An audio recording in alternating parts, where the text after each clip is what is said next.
Shalom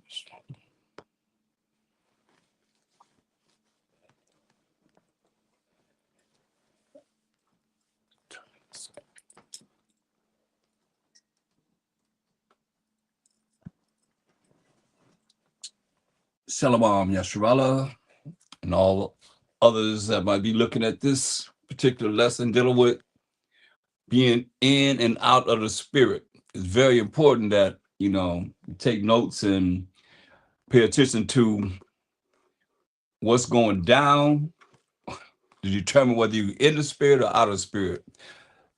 I started this and I really couldn't, go any further. I got to continue to go in it. There's so much to be covered within, being in the spirit and being out of the spirit. We got to look at, because most of the time you read the Bible, we out of the spirit because 2/3 of our people, the majority of our people they're not in the spirit. So it's very important that we, do a self-examination of ourselves all the time so that we can, look at trying as much as we can to be in the spirit, or you're gonna be out of the spirit. And some people don't care. They don't want to hear it because a lot of times, we don't want to look at ourselves, but we got to tear ourselves apart and build ourselves back up all the time. You got to really examine ourselves, and we examine ourselves according to the scriptures.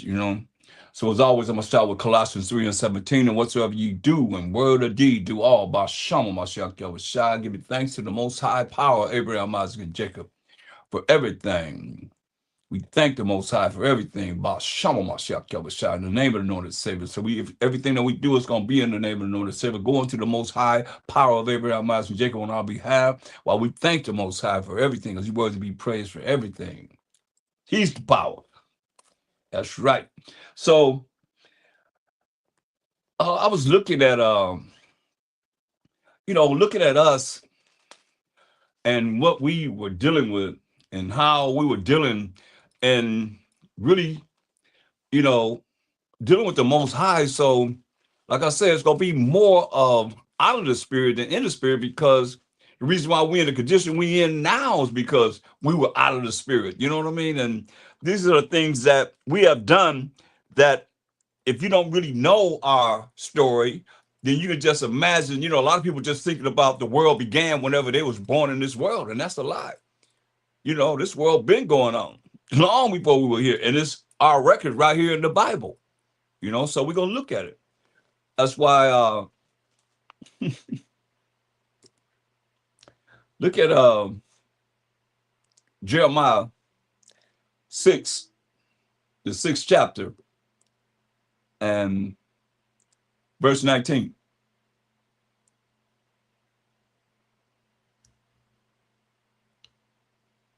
Hear, O earth, behold, I will bring evil upon this people, even the fruit of their thoughts. That's why Ecclesiastes 3:24 says what? For many are deceived by their own vain or worthless opinion, and an evil suspicion has overthrown their judgment. You see, that's why I say, hear, O earth, behold, I will bring evil upon this people, even the fruit of their thoughts, because their thoughts are vain. Listen to what he's saying. Because they have not hearkened unto my words. So we wasn't taught the right way. So therefore, you can't act the right way. You can't speak the right way because you wasn't taught the right way as a people, because they have not hearkened unto my words. That's why whatever you deal with in life, you should be able to compare it to what you have learned from the Bible. But if you haven't learned what the words of the Most High is telling us, then how would you be able to operate in listening to His words and applying it in your life if you really don't know what the Bible's talking about? Listen, hear, O earth. The earth is the ground. I mean, he's talking to the people that's on the earth. Behold, I will bring evil upon this people, even the fruit of their thoughts, because they have not hearkened unto my words, nor to my law. Keep this important. Keep this in mind, because this is very important. He said, nor to my law, but rejected it. You hear that? But rejected the law of the Most High, like they say right now. We're not under the law, but we're under grace. And you run with that, not knowing that the Most High said he bringing evil upon us because we didn't hearken unto his words that's in this Bible, nor to his law that he wrote with his finger, but rejected it until this day. So you wonder, because it's going to be beyond, you can see what's going on right now. It's not going to get better. It's going to escalate. And those that are not in the spirit with the Most High, you're going to have to deal with it.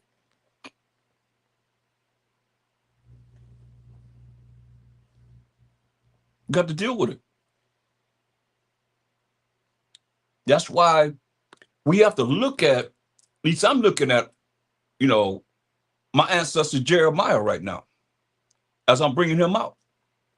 As he went to our people, the children of Israel, that's in captivity, and speaking to them, and hear what the Most High said, we ain't want to listen to his words.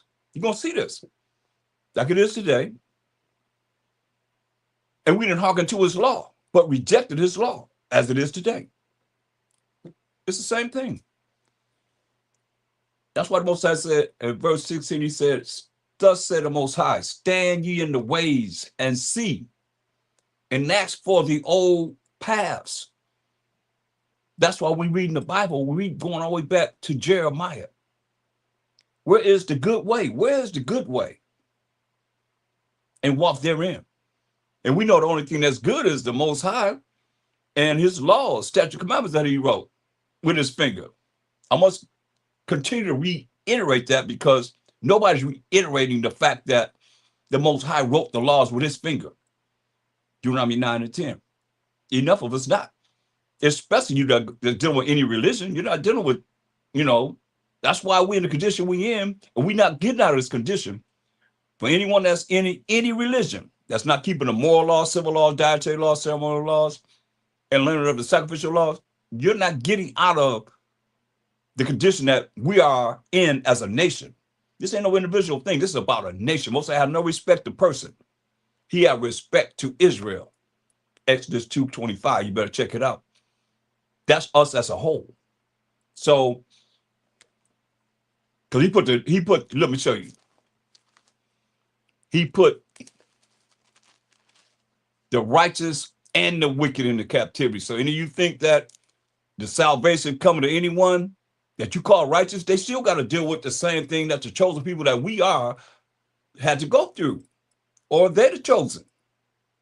Make sense? I mean, listen, Ezekiel 21 and 2, son of man, Ezekiel 21st chapter, verse 2. Let me show you. Son of man, set thy face toward Jerusalem, and we from Jerusalem, the Israelites, and drop thy word toward the holy places, and prophesy against the land of Israel. The people that's in the land of Israel, we the children of Israel, and say to the land of Israel. You can't just talk to the ground. He's talking about the people that's in the land, the Israelites. Thus said the Most High, behold, I am against thee. Talking about us. And I will draw forth my sword out of his sheath, and will cut off from thee, from the land of Israel, the righteous and the wicked. There you go. So anyone want to justify any other nation that's not of the 12 tribes of Israel that they claim are righteous, this is what he did to the righteous and the wicked of we, his holy people. He said, I'm going to cut off from you the righteous and the wicked. You see? Seeing then that I will cut off from thee the righteous and the wicked, therefore shall my sword go forth out of his sheath against all flesh. Against all flesh. That means everyone. The righteous and the wicked.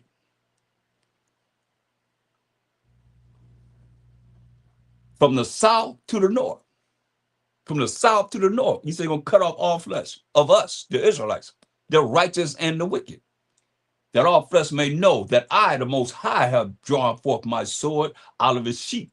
It shall not return anymore, you see? So that's why it's very important to know these scriptures and know how the Most High is just in whatever he does. Going back to Jeremiah the 6th chapter.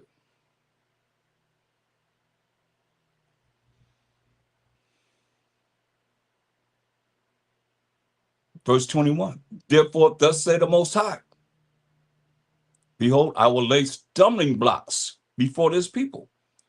Stumbling blocks are something that's before us that you're gonna stumble over. You're not gonna be able to go straight. That's why it says, ask for the old paths. The path you're gonna go is you're gonna stumble. That's what he said. He made us stumble.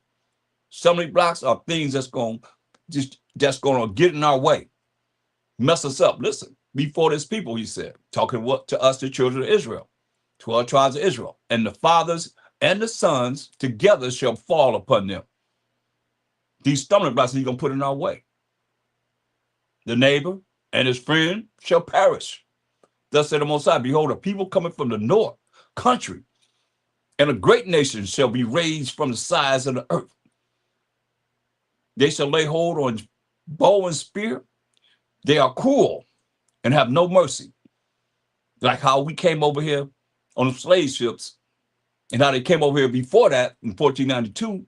So a white man, the Edomites, and took over this Western hemisphere. Their voice roareth like the sea, and they ride upon horses, set in array as men for war against thee, O daughter of Zion. You see? So this is what we're looking at. But what do we do? What are we doing then and now? Jeremiah 7:4. The Most High told us, trust ye not in lying words, saying, what? The temple of the Most High. That's the Baptist church.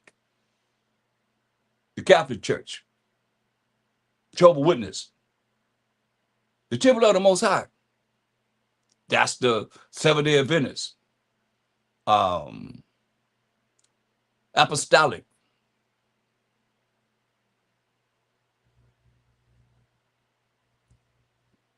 The temple of the Most High.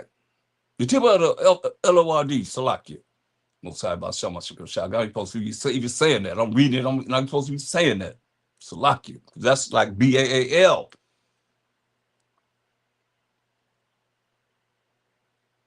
But they put it in there, so we be calling them just like I just did by mistake. Temple of the Most High, temple of the Most High, temple of the Most High are these, right? That's why I said, well, if ye thoroughly amend your ways and your doings, you know, because you can't find no religion that's keeping the moral laws, the civil laws, the dietary laws, the ceremonial laws, and learn of the sacrificial laws that the Most High gave us as a people. People looking at, hey, they try and find some way, even Israelites, I'm hearing they trying to come out of, you know, dealing with the laws that the Most High told us to do, that we can do because of the law of the spirit or the order of Melchizedek. No way that the Prince of Peace, no way that you're going to have peace and not do what the Most High say do. You listen to that. If you really pay attention, if you stay around to hear what this Bible is talking about concerning us and what we done and offended the Most High, as he said in verse 19 of Jeremiah 6th chapter, y'all better understand, he said, because they have not hearkened unto my words, nor to my law, but rejected it. Keep that in mind, because you're going to see all throughout the Bible, this is what we always have done. From the beginning, we always offended the Most High. It says in Jeremiah 7:5, for if ye thoroughly amend your ways and your doings, by coming back to the Most High, coming back to his laws, statutes, and commandments, if ye thoroughly execute judgment between a man and his neighbor. You see, we're supposed to be doing these things. But verse 8 say what? Behold, ye trust in lying words that cannot profit. I mean, think about it. You hand someone that's in any of these religions the Bible that they're supposed to believe in, and they're going to put it in their arm and start talking. Just talk. They don't really know what this Bible is talking about, because you have to be taught, point blank. Ain't nobody came on this earth to understand this Bible without being taught. Understand, overstand that. So it said, behold, you trust in lying words that cannot profit. You're going to see.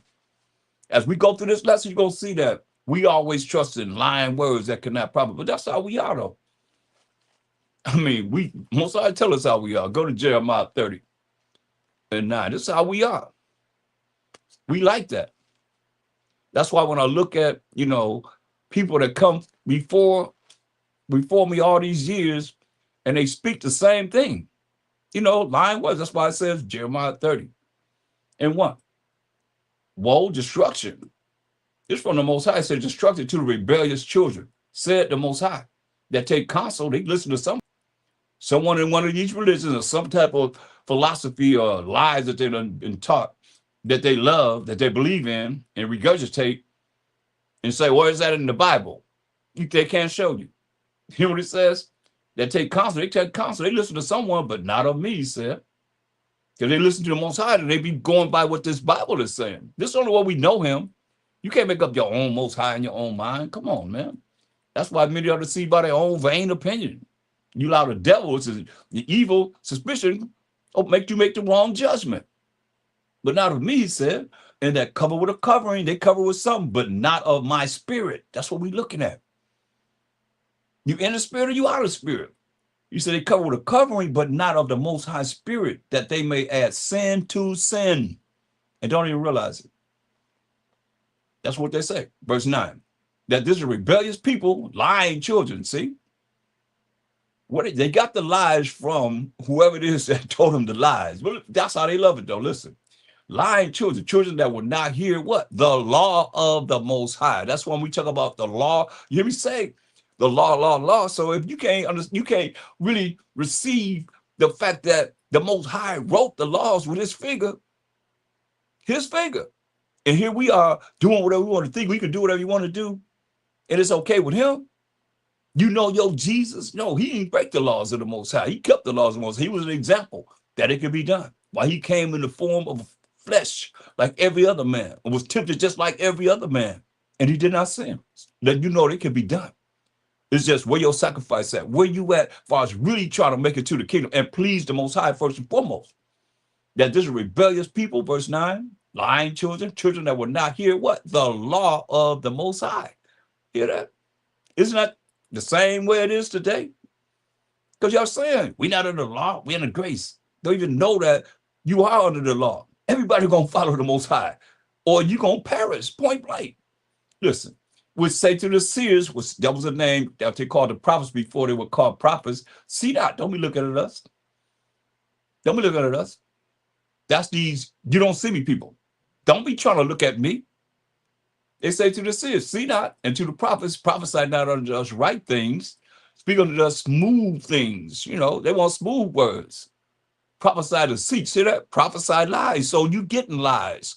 You've been lied to and you bring forth lies. Whenever I say, okay, well, show me that in the Bible. 1 Thessalonians 5:21 say what? Prove all things. They can't prove it. They just run. That's why I say, speak of the smooth things, prophesy deceits. What they tell us, get thee out of the way. Turn aside out of the path. Cause the Holy One of Israel to cease from before us. And that's what's going on.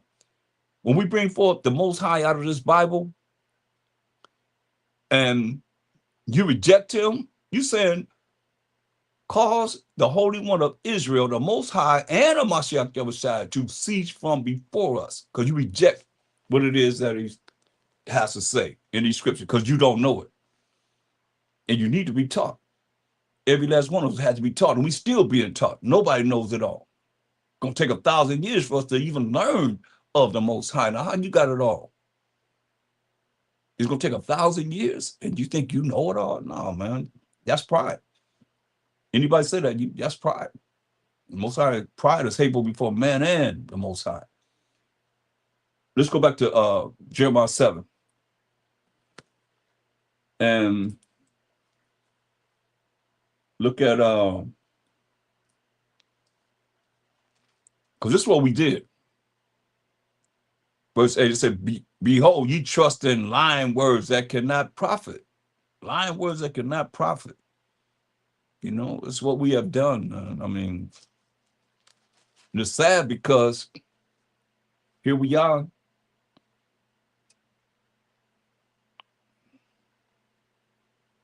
It's the same as when I look at, in the spirit, looking at where we came from, going back to the old paths, the old way, what we reading here, I can relate to right now.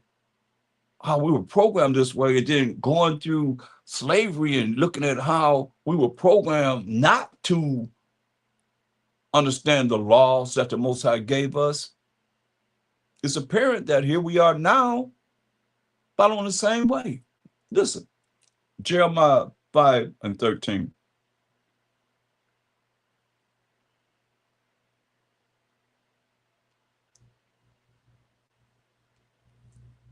And the prophets shall become wind, and the word is not in them. Thus shall it be done unto them.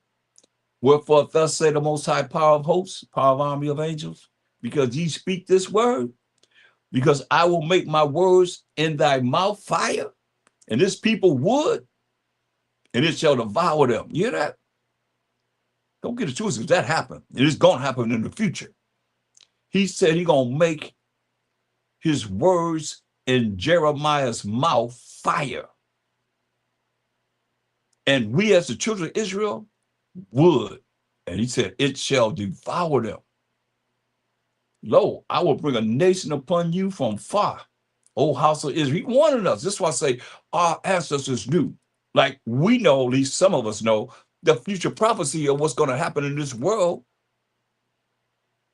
in our time or your time. Maybe after we're gone. I don't know. But we know what's going to happen. We can, anybody want to know, we can show you what's going to happen from the past, the present, and the future. You look at the past now, and he talks about the past, the present, and the future within these prophets as they talked about things. Listen, wherefore thus said the Most High power of hope, because ye speak this word, behold, I will make my words in thy mouth fire, and this people wood, and it shall devour them.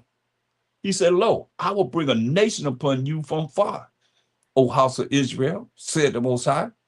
It is a mighty nation. It is an ancient nation, a nation whose language thou knoweth not, neither understandeth what they say. You gonna tell me they ain't happened to us? Oh, your name is Tobit. My name is Kunta Kinte. God, your name is Tobit. You know how to speak the language they were speaking. He let you know, man. He prophesied it's gonna happen to us. Didn't happen to them at this time, but it happened to us. We know our story.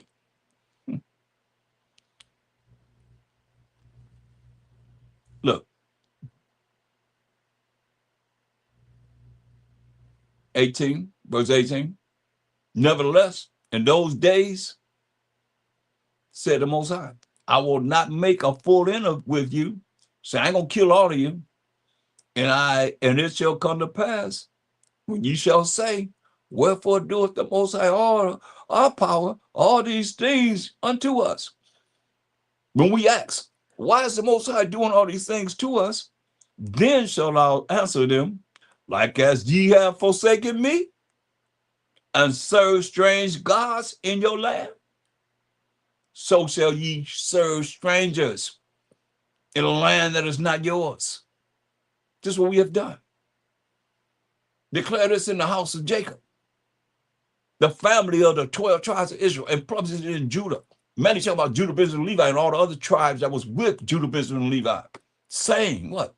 The southern tribe, the southern tribes, hear now this, O foolish people, and without understanding, which have eyes and see not, which have ears and hear not. This is what he say, fear ye not me. So you don't fear me. It's the Most High. Said the Most High. Will ye not tremble at my presence? Or who you think you really worshiping? You know what he said? Fear ye not me. Said the Most High. He said, will you not tremble at my presence, which have placed the sand for the bound of the sea by a perpetual decree, that it cannot pass it? And though the waves thereof toss themselves high as they want to go, waves go up, tidal waves be high as they want, that it cannot pass it, they can't go past that sand. And though the waves thereof toss themselves, yet can they not prevail. Though they roar, yet can they not pass over it. But this people have a revolting and a rebellious heart. That means a revolting and rebellious mind. They are revolted and gone. Neither say they in their heart, Let us now fear the Most High our power. Let us not be afraid to be scared of the Most High our power, that giveth rain, both the former and the latter. In his season, he reserved us unto us the appointed weeks of the harvest. Your iniquities have turned away these things, and your sins have withdrawn you. And see, verse 28 says what? They are waxing fat. You know, we live in large, he said. They shine. We shining, he said. Yeah, they overpass, that they is the 12 tribes of Israel. They overpass the deeds of the wicked. They judge not the cause of the fatherless, that they prosper. And the right of the needy do they not judge, man. Shall I not visit for these things? Shall not my soul be avenged on such a nation as this? You want to wonder why we in the condition we in? Just way before we was even born. He telling us this. Our ancestors knew this. And wonderful and horrible things is committed in the land. The prophets prophesied falsely, as they do today. Don't that sound familiar? These priests are not teaching the truth. The prophets prophesied falsely, and the priests bear rule by their means. And my people love it, love to have it so. Remember, they love to hear lies. Prophets prophesy to us deceits. And what will you do in the end thereof? What you gonna do in the end thereof? I know what you're gonna do in the end thereof. Well, so I tell you, Amos 9 and 10. Amos 9 and 10, all praise to the Most High. All the sinners of my people shall die by the sword. The Most High's people are the 12 tribes of Israel, which say the evil shall not overwhelm us. That's the judgment right there. So now, man, this is what happened with us and to us. Going back to Jeremiah 7. Cold-blooded.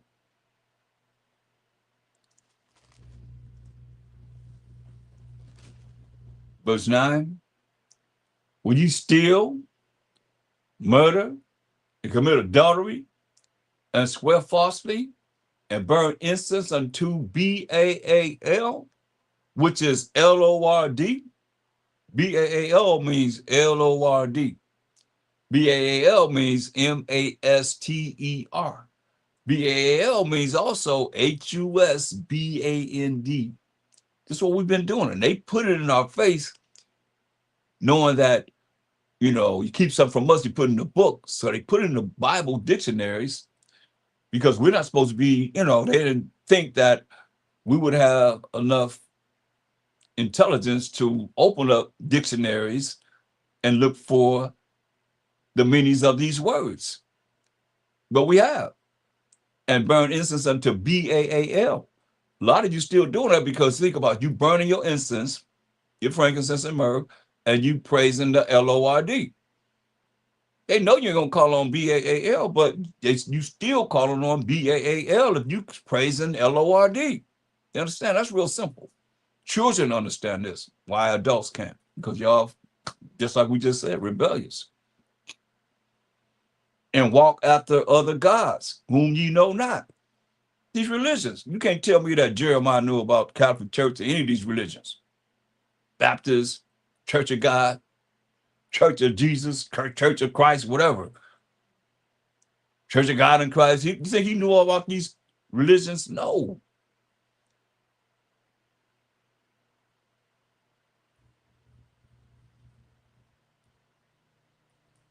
And come and stand before me in this house. You know that? And that's why people don't really fear the Most High. They don't really realize that the Most High is everywhere. And he sent his angels to be everywhere. They where you at right now. Invisible, right there with you. On the right side and the left side. And come and stand before me in this house, he said, which is called by my name, and say, we are delivered to do all these abominations. Man. It's cold, man. We were cold-blooded people, man. He said, is this house, which is called by my name, become a den of robbers in your eyes? Behold, even I have seen it, said the Most High. You know, they're taking all the people's money. Women don't even have money for their baby's doctors, milk, take everything. Instead of giving, you're supposed to collect money to give, to help the people. Not take money from the people and for yourself.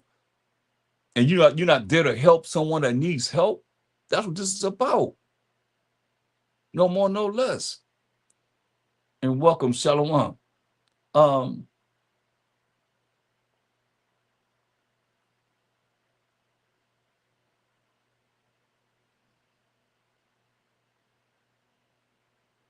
Wow, but go, he said, verse 12, but go ye now into my place which was in Shiloh, where I set my name at the first, and see what I did to it for the wickedness of my people Israel.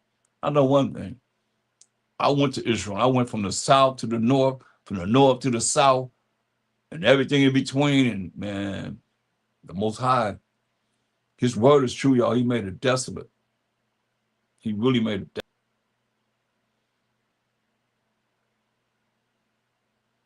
He said, and see what I did to it for the wickedness of my people Israel. That's another one I can use for my people Israel.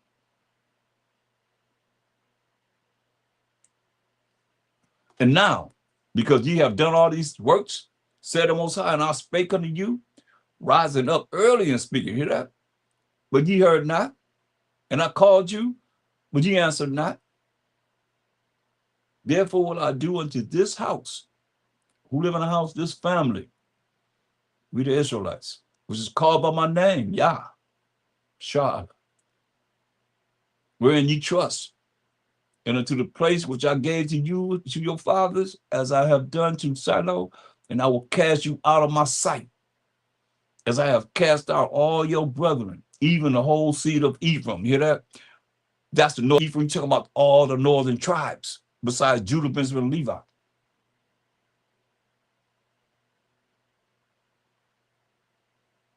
The thing about, I look at us like this, you know, we look and we've seen and we experienced the power of the Most High,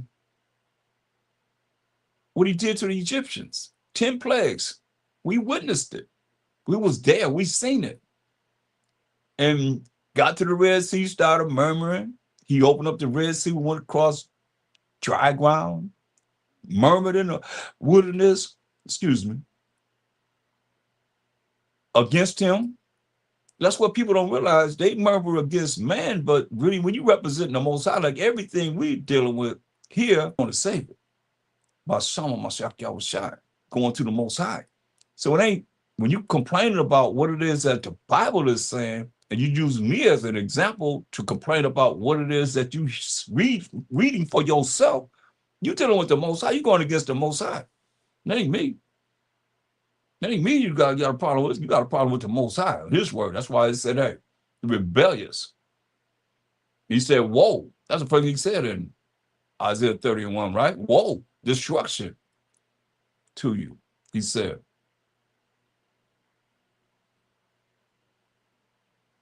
It's serious.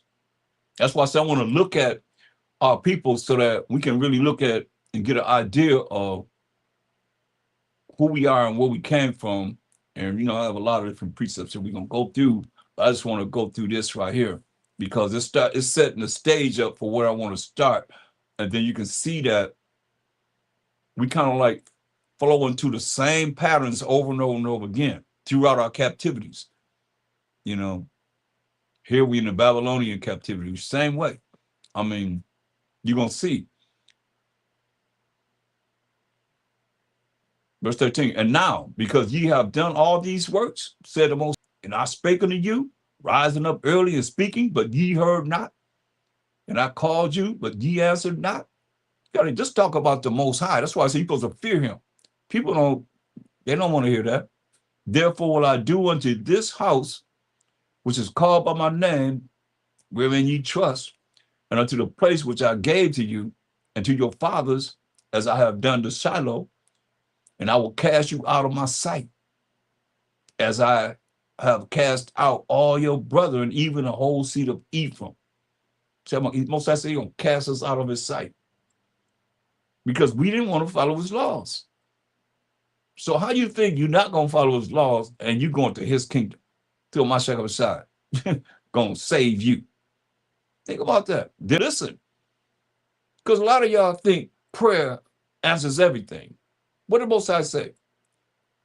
Therefore, pray not thou for this people. Hear what he said? You ever heard that before? When he said, hey, he said, therefore, pray not thou for this people. You hear that? Need to lift up a cry, no prayer for them. Because that's the only time the Most High had pity on us, when we were humbly crying to the Most High for our condition. Repentance. You know what he said? Pray not for this people. I don't want to hear nothing that you got to say, Jeremiah, praying to this people. Jeremiah was lamentation. He was crying. He was a crying prophet. But the Most High said, what? Cry not for this people. You need to lift up a cry or prayer for them. You need to make intercession to me, for I will not hear thee. That's deep. Because a lot of people think that they're so in their mind, they're so in touch with whoever they think the Most High is, but they can't really go in the Bible and show him scripture after scripture, precept after precept, precept after precept, line upon line, here a little and there a little, which everybody that's called himself an Israelite, we should be able to do that. That's first and foremost. So I don't know how we're going to get out of here. We don't know him. We got to show him. We got to show who he is. You hear what he said? This could apply to a lot of people that exist today. He said, therefore, pray not for this people, neither lift up a cry, nor prayer for them, neither make intercession to them, to me, for I will not hear thee. That's deep. Seeing thou not what they do in the cities of Judah and in the streets of Jerusalem? You see what these people are doing?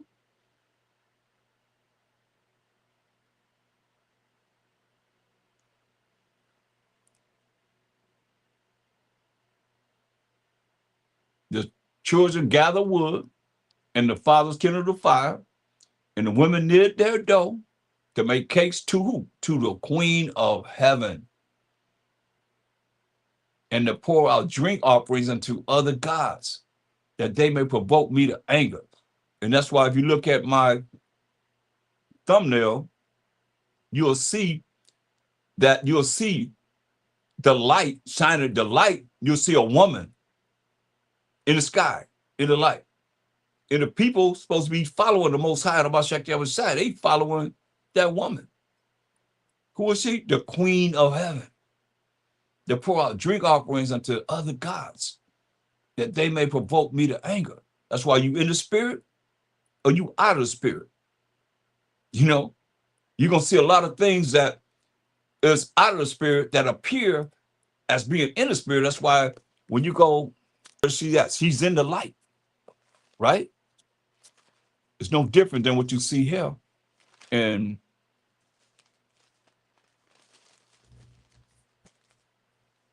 Second Corinthians 11 and 14. 2 Corinthians 11 and 14. What does it say? And no marvel, for Satan himself is transformed into an angel of light. And that's what she looked like up in the sky, like an angel of light. And you have those, like he just said, following that angel, Queen of Heaven. Therefore, it is no great thing if his ministers also be transformed as the ministers of righteousness. That's why they think that, hey, that's what time it is. That's what we're supposed to be doing. A lot of you, that's what you're dealing with. No different than what we see in here. You know, they're pretending like they're righteous, but what is righteousness? The righteousness is keeping of the laws and the commandments of the Most High. Deuteronomy 6:25. All day long. It ain't going nowhere. That's how you be righteous. But they pretend like they're righteous, but they're not going through them laws. Like I asked you, what if they supposed to be righteous, what religion is keeping the moral laws, the civil laws, the dietary laws, ceremonial laws? They're not. That's why I said, therefore, it is no great thing that if his ministers, Satan have ministers, men and women, also be transformed as the ministers of righteousness, whose end shall be according to their works. And with their works, not keeping the laws of the Most High, not teaching the laws of the Most High, not teaching the commandments of the Most High, and not keeping the commandments of the Most High. That's why it says, verse 13, for such are false apostles. Deceitful workers. Remember, we love deceit. So the majority of us going to gravitate to the ones that's bringing forth lies. Deceitful workers, meaning lying workers, transforming themselves into the apostles of God. Got nothing to do with him. For real, for real. As they be telling you him, you be knowing him in the volume of the book. He say he come in the volume of the book. You should have known him right here in Jeremiah. Where he at? You should have known him in the volume of the book. Because look, you should already know this, but if you don't, you're gonna know now. Look, go to 1 Peter 1, the first chapter, verse 10. See what Jeremiah had in him. Of which salvation, powers from authority, that's salvation. The prophets that we're reading about, like Jeremiah, we're gonna read about a lot of prophets, have inquired and searched diligently, who prophesied of the grace, that's getting something you don't deserve, that should come unto you. Searching what? Listen what they were doing. Searching what? Or what manner of time the spirit of a Mashiach, you hear this? Searching what? Or what manner of time the spirit of a Mashiach, which was in them, did signify when it testified beforehand the sufferings of a Mashiach and the glory that should follow. You see? But Jeremiah had what? The spirit of a Mashiach. Most people don't know that. The prophets had a spirit of a Mashiach. That's how you get to the Most High. You know, when he said, I'm the way, the truth, and the life, no man cometh to the Father but by me, and in John 14 and 6, there's no New Testament. There's only the law and the prophets. So he let you know that this is what they were rolling with. And perfect example of what we just read. The prophets had the spirit of a Mashiach, which is the spirit of the Most High. Going back to Jeremiah.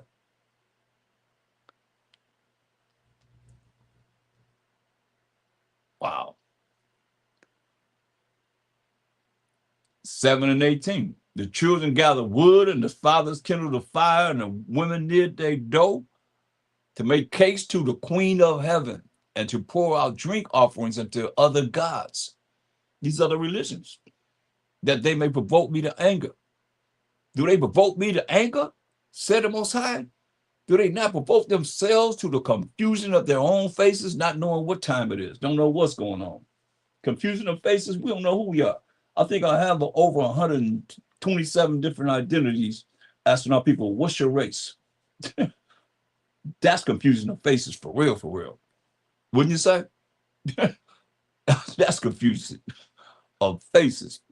Look at verse 25. It says, since the day that your fathers came forth out of the land of Egypt unto this day, I have even sent unto you all my servants, the prophets, daily rising up early and sending them. Yet they hearken not unto me, nor incline their ear, but harden their neck.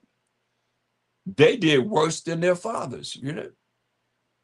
That's why you're looking at, when you look at all this, and I'm going over this, it's like why you have to become numb to how our people are and how those that won't hear, family members, friends, associates, those that you meet, strangers, why they won't hear, because this is our people.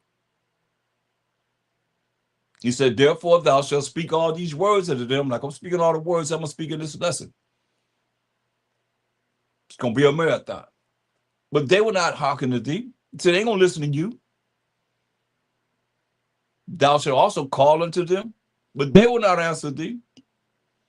But thou shalt say unto them, this is a nation that obeyeth not the voice of the Most High their power, nor receiveth correction. It says what? Truth is perished and is cut off from their mouth. What's your truth? We know that, class. Psalms 119, 142.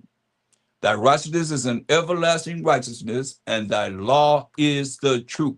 The Most High's law is the truth. So now, he said,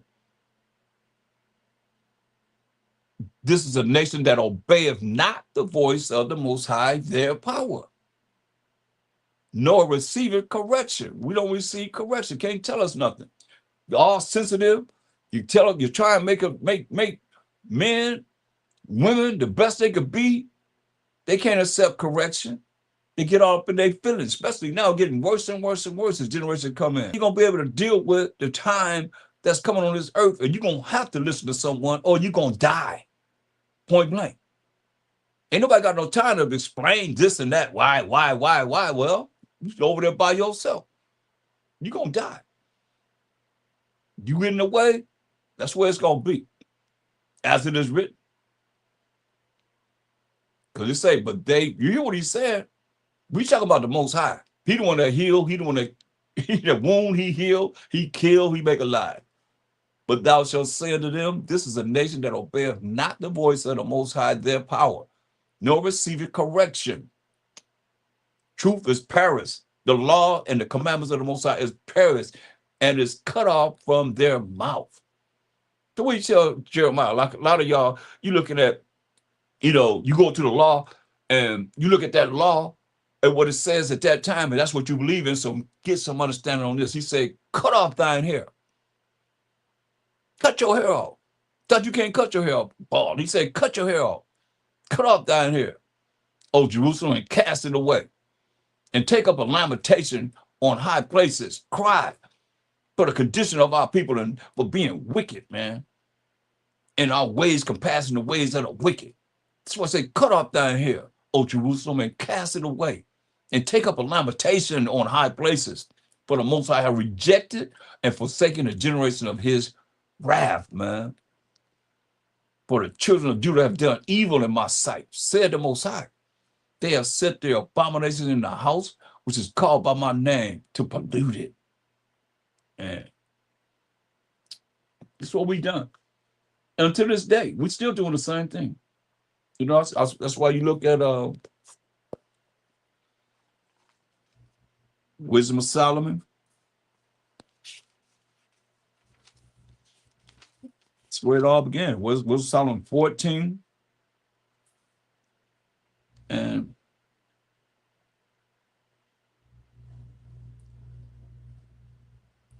12. It says, for the devising of idols was the beginning of spiritual fornication, and the invention of them, the corruption of life, So, I mean, when you look at the things that's been invented, these different religions have been invented, it's the devising of idols.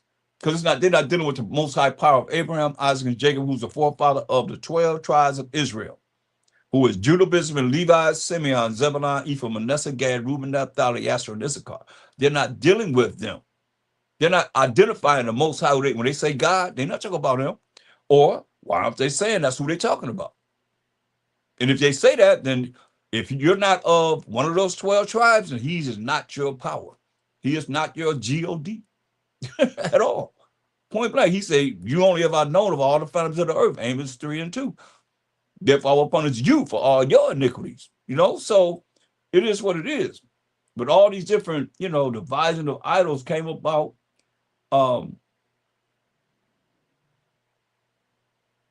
in the beginning, all the way back to Satan and Eve and Adam. For real. Verse 27, for the worshiping of idols, not to be named in the beginning, is the beginning, the cause, and the end of all evil. You see? And this is what we're looking at. Because in the beginning, everybody obeyed. Everybody was obedient. But then when Satan offered Adam and Eve this power and lied to him, saying you would not surely die, hey, evil was brought upon the earth. Look, let's continue. Look at go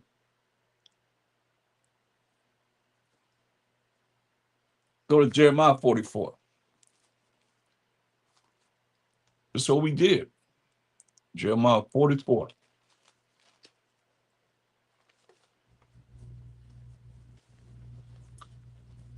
Jeremiah 44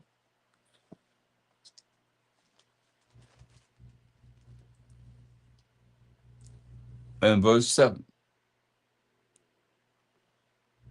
Therefore, now, thus said the Most High, power of hosts, power of army of angels, Most High power of Israel. See that?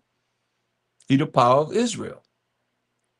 Wherefore commit ye this great evil against your souls, being out of the spirit, to cut off from you man and woman. We did the things that was abominable to the Most High. That's why we cut off our fault. We cut off man and woman, child and suckling, all the way down to children and babies out of Judah, to leave you none to remain. You know? In that ye provoke me unto wrath with the works of your hands, burning incense unto other gods in the land of Egypt. See? We burn incense. Think about this, man. All the nations, like he said, he came to these nations, they'd love to have the Most High, but us, nah. Nope. We find a way not to want to serve the Most High. He said, therefore now, thus say the Most High power of hosts, power of Israel, wherefore commit ye this great evil against your souls, against our own selves, to cut off from you man and woman, child and suckling out of Judah, to leave you none to remain. He said, in that ye provoke me unto wrath with the works of your hands, the things that we done. Doing what? Burning incense unto other gods in the land of Egypt, whither ye be gone to dwell, that ye might cut yourselves off, and that ye might be a curse and a reproach among all the nations of the earth. Think about that, because he scatters among all the nations of the earth. And we curse among all these nations because of what the Most High said he was going to do. You read Deuteronomy 28, 15 through 68. He told us what he's going to do, and he did it. Here we are. Have you forgotten the wickedness of your fathers and the wickedness of the kings of Judah and the wickedness of their wives and your own wickedness and the wickedness of your wives, which they have committed in the land of Judah and in the streets of Jerusalem? See, they are not humble even unto this day, neither have they feared. People don't fear the Most High. I mean, be scared of them. Be afraid of them. Nor walked in my law. Hear that? Nor walked in my law. So what's the difference between here and Jeremiah, the 44th chapter, and this day, when the people have not walked in the law? It's real. Understand what I'm saying? You're going to see that during certain periods of time, it's the same thing all the way to now. We have not walked in the Most High's law, nor in my statutes that I set before you and before your fathers. Therefore, thus say the Most High power of hope, power of army of angels, the power of Israel. Behold, I will set my face against you for evil and to cut off all Judah. That's why you got to be in the spirit. Because you out of spirit, he's doing that. He already done this. He's going to continue to do it. You ain't going to see no kingdom at all. And I will take the remnant of Judah that have set their faces to go into the land of Egypt, to sojourn there, and they shall all be consumed. So I'm going to kill them all and fall in the land of Egypt. They shall even be consumed by the sword and by the famine. They shall die from the least even to the greatest. No matter how much money you got, he said, I'm going to kill you. So you want to go to Egypt and be wicked and evil against him? From the least even to the greatest, no matter how much money you got, all the way down to the poorest, by the sword and by the famine. And they shall be an execration, an astonishment, and a curse, and a reproach, disgrace within the land of Egypt, because we did not want to walk in the Most High's laws. This is how important this is. For I will punish them that dwell in the land of Egypt, as I have punished Jerusalem by the sword, by the famine, and by the pestilence. You know, killed us with the sword, killed us with food shortage, famine, and by the pestilence, diseases, and so forth. So that none of that remnant of Judah, which are gone into the land of Egypt to sojourn there, shall escape or remain, that they should return into the land of Judah, to the which they have a desire to return to dwell there. For none shall return, but such as shall escape. He said, I'm going to kill them all, except for the ones that escape. But what if they escape? Then all the men which knew that their wives have burned incense unto other gods, the men knew that their wives have burned incense unto other gods, and all the women that stood by, a great multitude of women, even all the people that dwell in the land of Egypt and Pathros, answered Jeremiah, saying, look what they said. Think about this. This is what they said concerning Jeremiah that brought the word of the Most High. Remember, Most High said he get up early to send the prophets to prophesy to us. He said, look, as for the word that thou hast spoken unto us, in the name of the Most High, you put him in there. That's Yahweh about some of us shy. We will not hearken unto thee. We ain't gonna listen to you. The word that you bring to us through the Most High, in the name of the Lord and Savior, we will not hearken unto thee. We ain't listening to you. That's what I'm saying. You see, they saying they're not gonna listen to the Most High. And the Most High said, don't even bring these people in front of me to pray. Don't pray for these people. Listen to what he's saying. And that's some of you. That's really not in the spirit with the Most High. You don't know him, and he don't know you. But understand, you better learn about him. I'll tell you that. You better praise him too. This is what it said. As for the word that thou hast spoken unto us in the name of the Most High. You hear that? We will not hearken unto thee. So who they say they ain't gonna listen to? The Most High.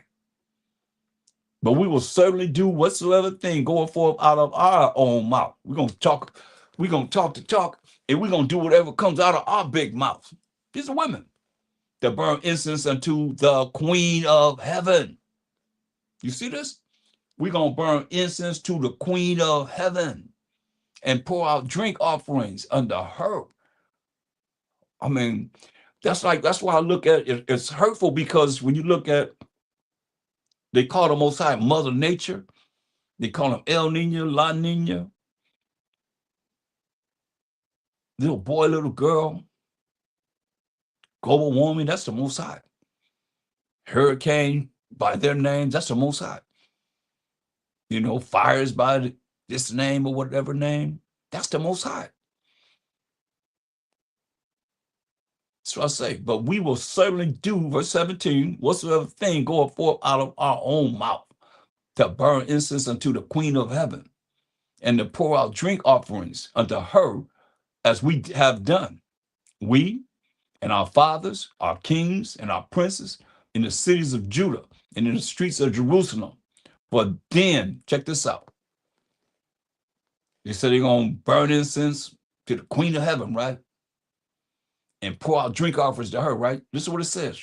For then had we plenty of victuals and were well and saw no evil. Keep that in mind. That's very important right here. So I'm going to show you, we in the Babylonian Empire right here. Let's go to the Greek Empire. That's in First Maccabees. Remember they said, hey, when we did all this to the Queen of Heaven, what they say, but then had we plenty of victuals and were well and saw no evil, right? Let's go to First Maccabees, the first chapter. This is the Greek Empire.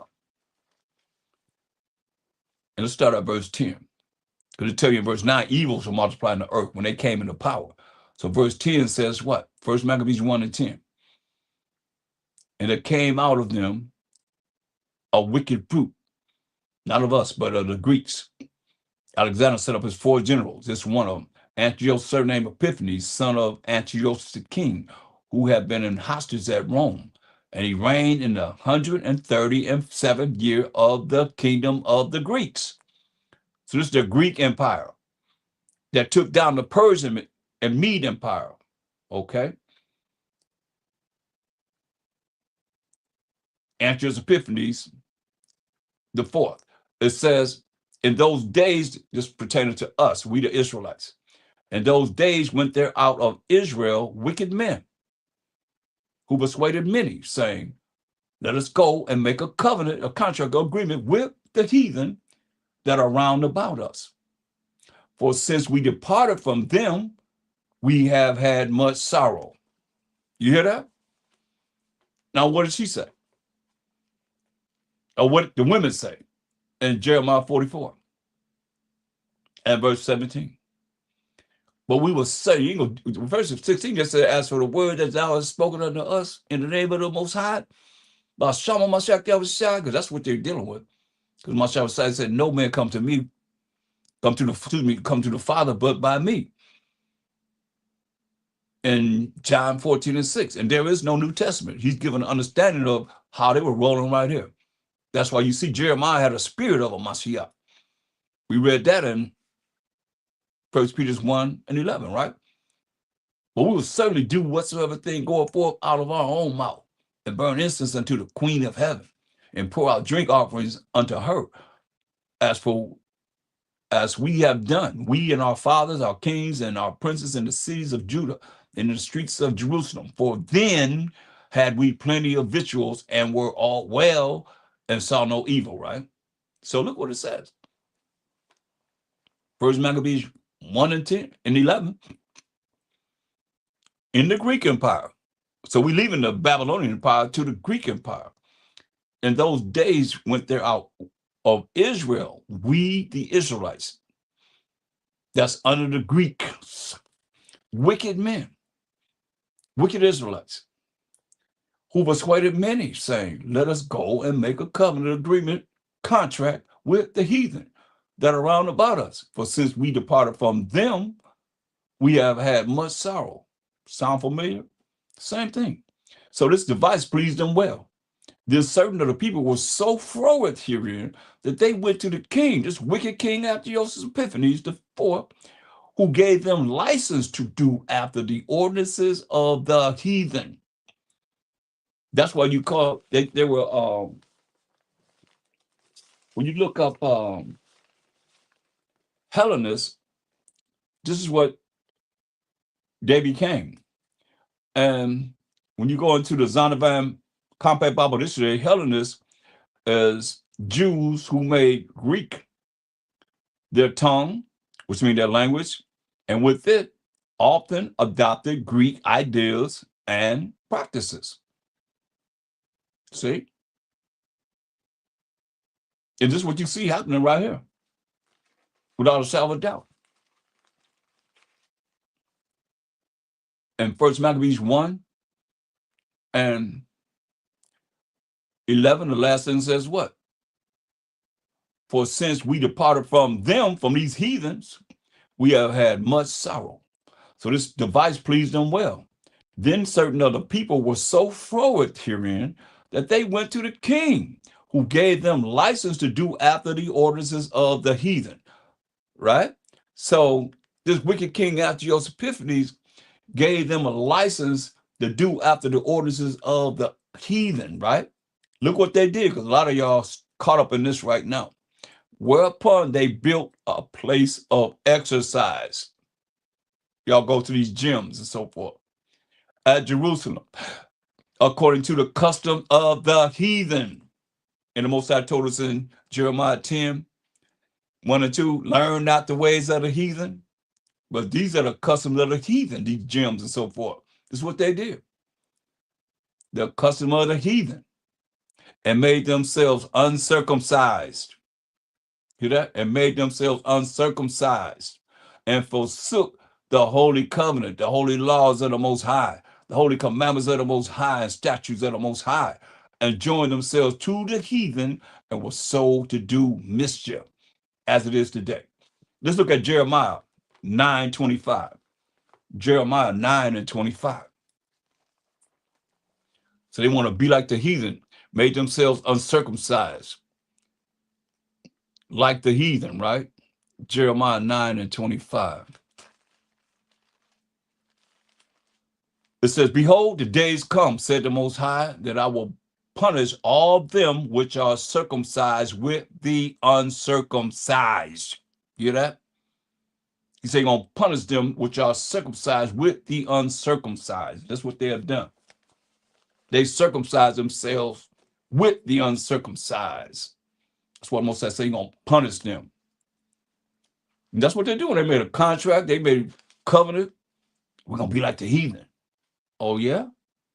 And look at 2 Maccabees 4. 2 Maccabees 4. We still in the Greek Empire, y'all. 2 Maccabees, the 4th chapter. And we can start at verse 7. Check this out.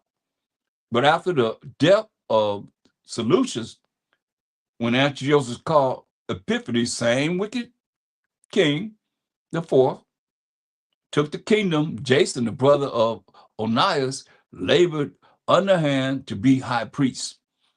So he underhandedly, labored to be a high priest. Look how you're going to try and win his way over with the king, promising unto the king by intercession 303 score talents of silver. A score is 20.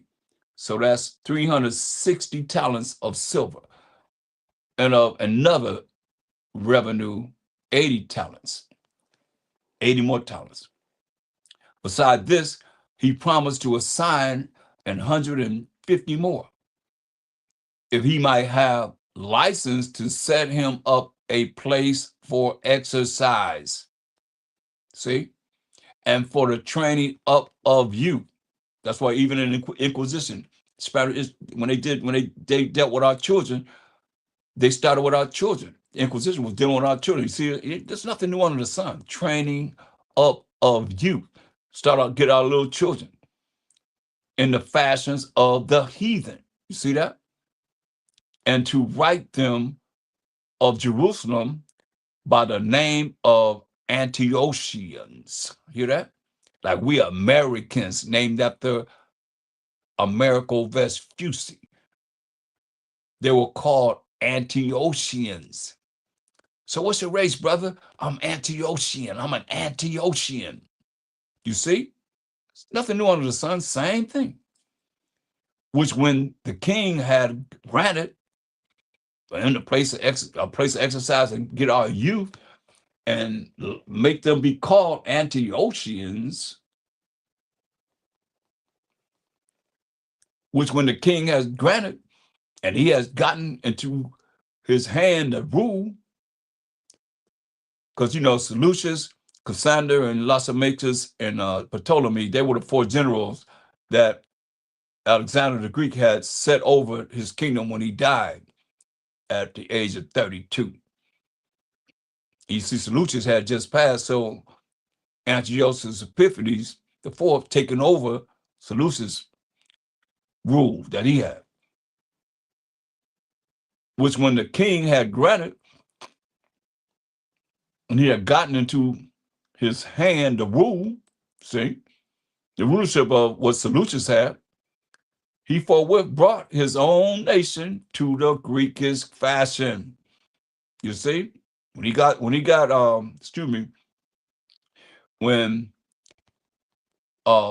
this wicked Israelite got the rule, remember he's doing all this to what? That he can become who? The high priest, right? So when he got the rule, he forthwith brought his own nation to the Greekish fashion. That means they became Hellenized, like I just read to you. Greek-speaking Jews that took on the culture of the Greeks. And the royal privileges granted of special favor to the Jews by the means of John, the father of Eurypylus, who went ambassador to Rome for amity and aid, he took away, and putting down the governments which were according to the law. So he took down our governments which were according to the law that the Most High wrote with his finger. Sound familiar? Like they said, we ain't under the law now. Start way back in the Greek Empire. The governments which were according to the law, he put them down, took them out of power. He brought up new customs against the law. You hear that? He brought up new customs against the law. This is the law that Most High wrote with his finger. moral laws, civil laws, dietary laws, ceremonial laws, and sacrificial laws. We still had the law of sacrifice at this time. Well, he built gladly a place of exercise under the tower itself.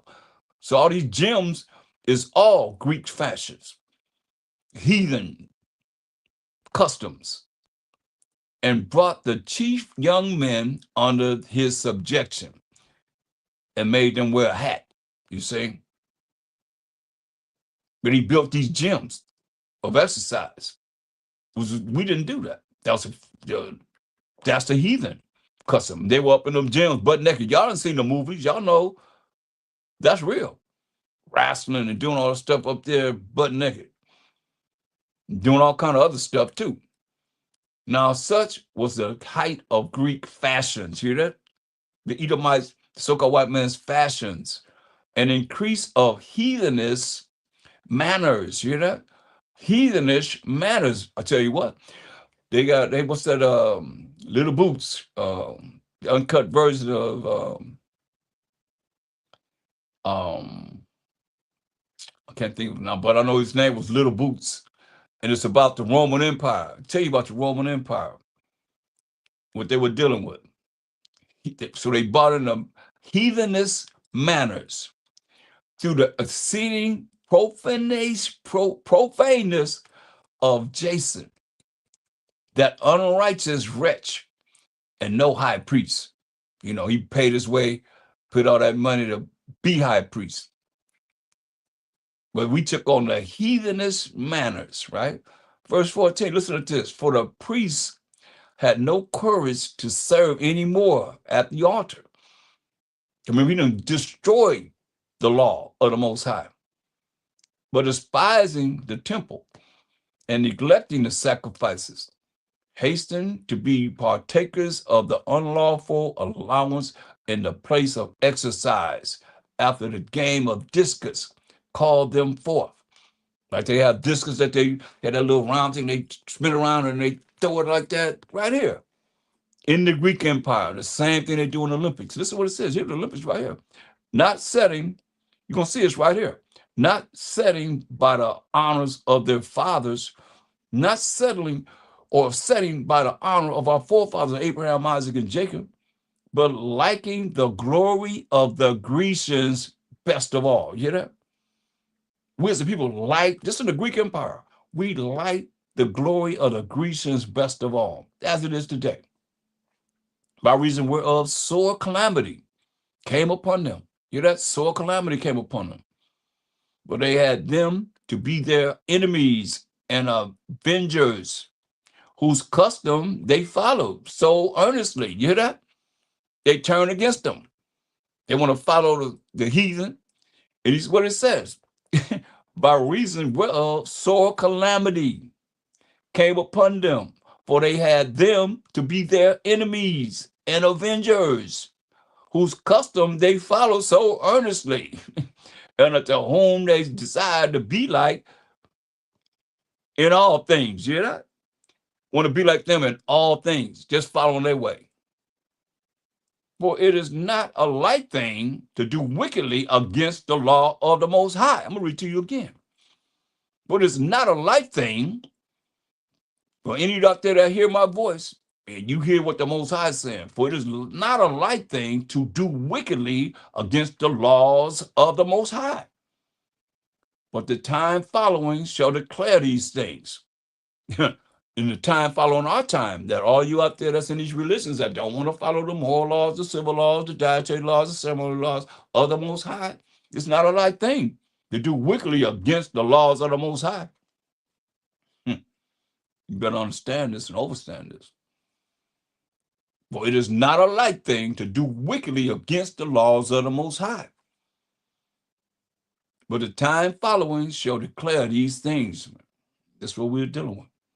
They start dealing with all kind of idolatry, following their gods and so forth, as it is today. You handle the Bible, they don't know about the Most High. They don't really know about the Most High. That's why this is very important. Isaiah 5:20. Isaiah 5:20. Isaiah 5:20.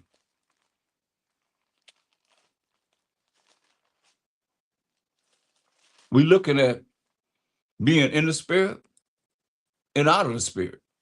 Isaiah 5:20.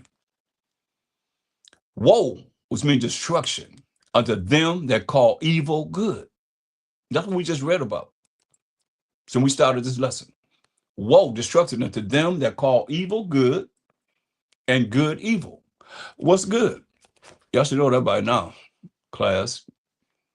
What's good? We know the Most High is good, first and foremost. Let's get him. Matthew 19:6. The only one's good.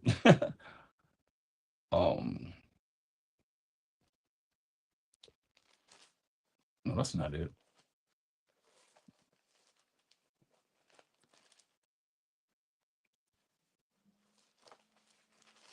Is that where I want to go? I might put that mark. Hold on. Matthew 19:6.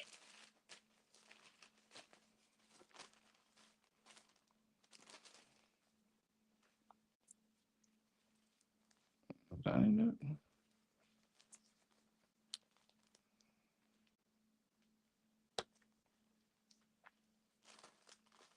What's the, hold on.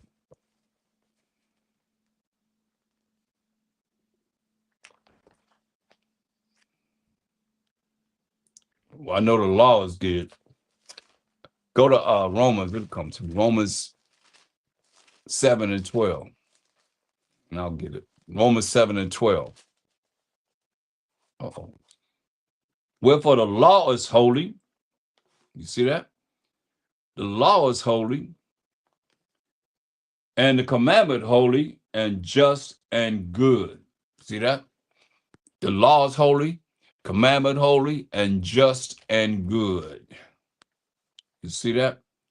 So that's what's good.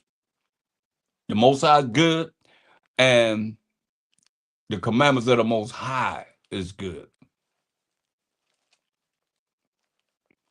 So now when you look at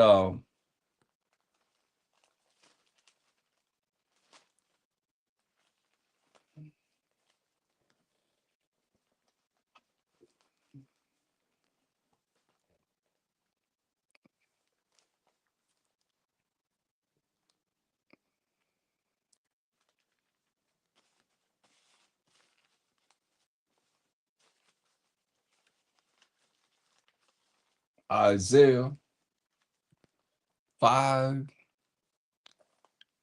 again. Let's go back there. Isaiah 5:20.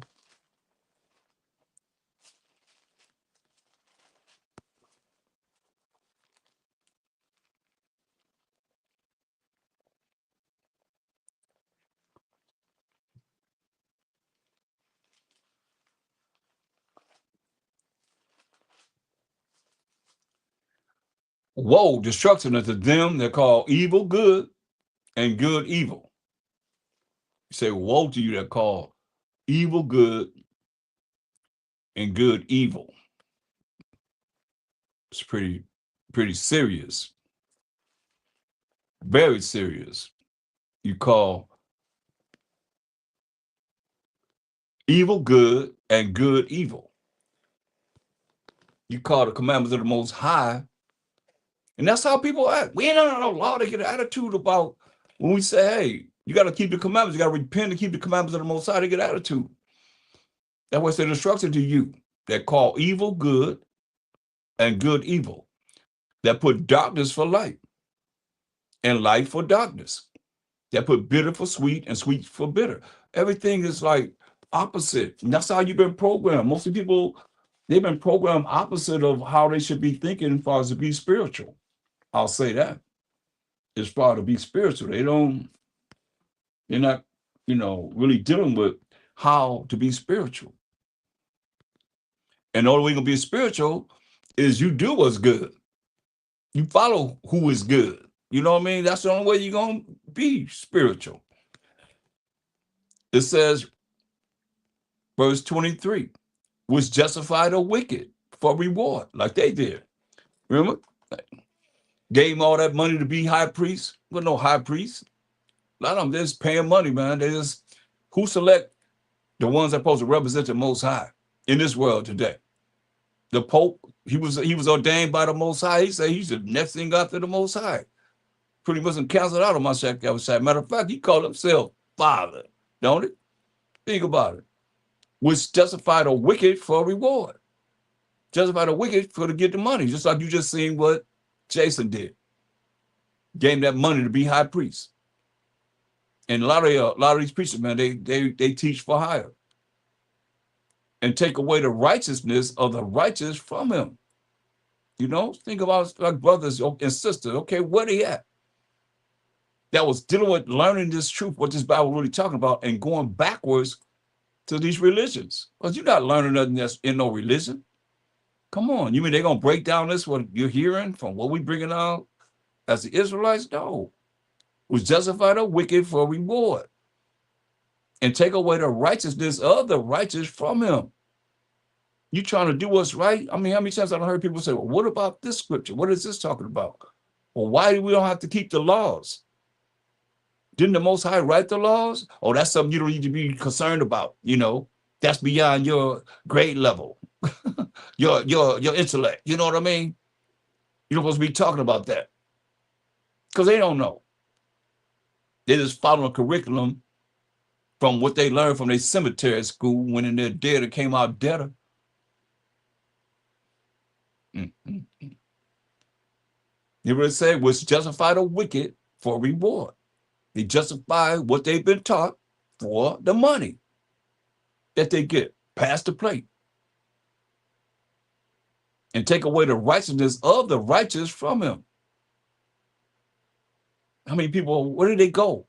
They were learning this truth that I know 30-something years ago, almost 30-something, way into the 30s years ago.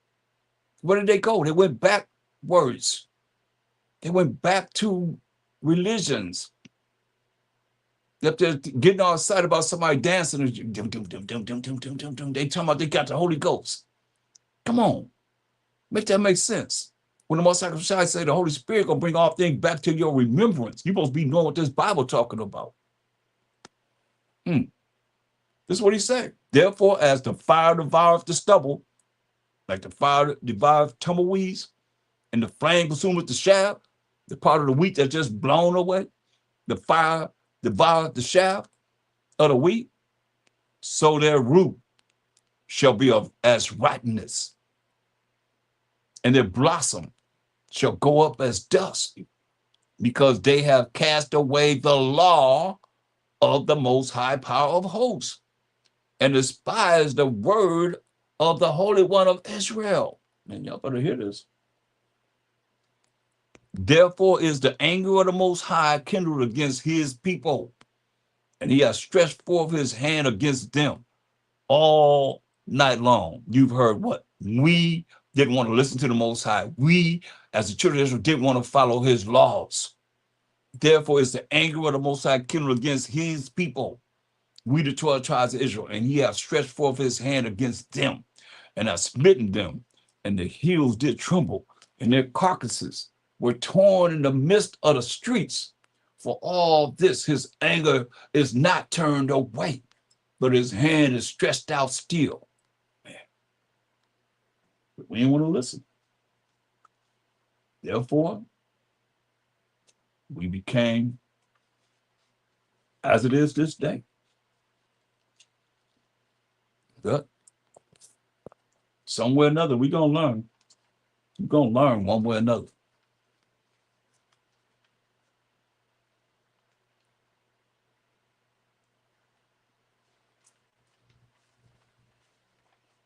Look at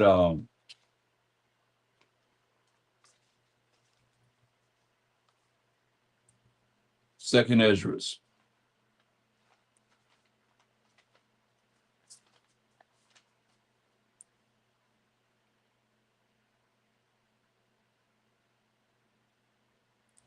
Second Ezra.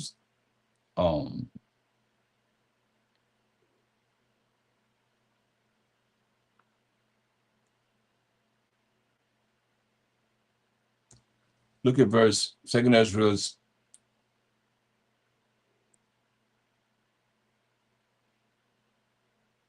Let's start at verse 17. It said, and it came to pass that when thou leddest his seed, our forefather Jacob, whose name was sent to Israel, out of Egypt, thou brought them up to the Mount Sinai. We, the 12 tribes of Israel, was 13 with Dan at that time. Brought us to the Mount Sinai. And bowing the heavens, thou set fast the earth, moveth the whole world, and made it the depths to tremble, and troubleth the men of that age. They were scared. You don't believe me? Let me show you. Let me show you. Go to Exodus, the 20th chapter. Exodus, the 20th chapter, and verse 18. Now, he gave us the 10 commandments, right? What we just read about in the Apocrypha that they say not canon, not legit. Let's see if he didn't make us tremble. Let's see. Second, I'll just Exodus 20 and 18. And all the people saw the thunderings and the lightnings and the noise of the trumpet and the mountain smoking like a volcano. And when the people saw it, they removed and stood afar off. When they saw it, they ran away from the mountain. And they said unto Moses, speak thou with us, and we will hear. But let not the Most High speak with us, lest we die. See? They didn't want to hear the Most High speak, because he speak, his voice is in thunder. He said, hey, what they say? And they said unto Moses, verse 19, speak thou with us, and we will hear. But let not the Most High speak with us, lest we die. And Moses said unto the people, fear not. You mean it wasn't scared? That fear means don't be afraid, right? But when it comes to fear of the Most High, y'all think it don't mean to be afraid and be scared of him. You see, we were scared. Now we're going to read it, say it made the people tremble. Moses said unto the people, fear not. Don't be afraid, for the Most High has come to prove you, and that his fear, and that is fear, and that is fear, and that the fact that you're going to be afraid and scared of the Most High may be upon your faces, that you sin not. See? And the people stood afar off. They stood away from that mountain, and Moses drew near to thick darkness where the Most High was. See? But what we do, going back to the Apocrypha, in 2 Ezra 3 and verse 18, and bowing the heavens, thou didst set fast the earth, move the whole world, and made it the depths to tremble, and troubleth the men of that age. And thy glory went through 4 gates of fire, and of earthquake, and of wind, and of cold, that thou might have give the law unto the seed of Jacob. You know? That thou might have give the law unto the seed of Jacob, and diligence unto the generation of Israel. And yet tookest thou not away from them a wicked heart. So I didn't take away from us a wicked mind, that thy law, that your law, the law of the Most High, might bring forth fruit in them. For the first Adam, bearing a wicked heart, wicked mind, transgressed and was overcome. And so be all they that are born of him. You see?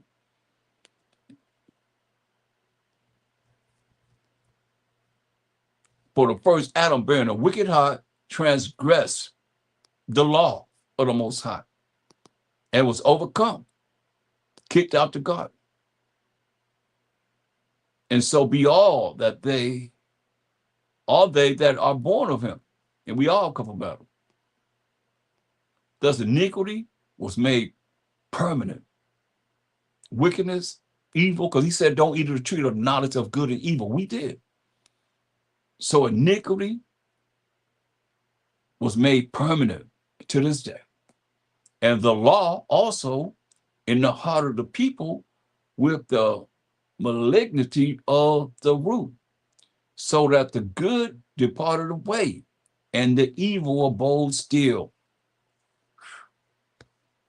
It's what we went through and still going through it because we refuse to follow the way of the Most High. Psalm 78 and 1. His laws.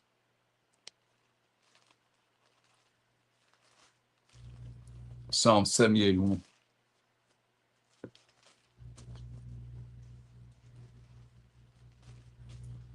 Give ear, O my people, who are the 12 tribes of Israel, to my law. Did you be any clear? Say, give ear, Shemai, O my people, he said,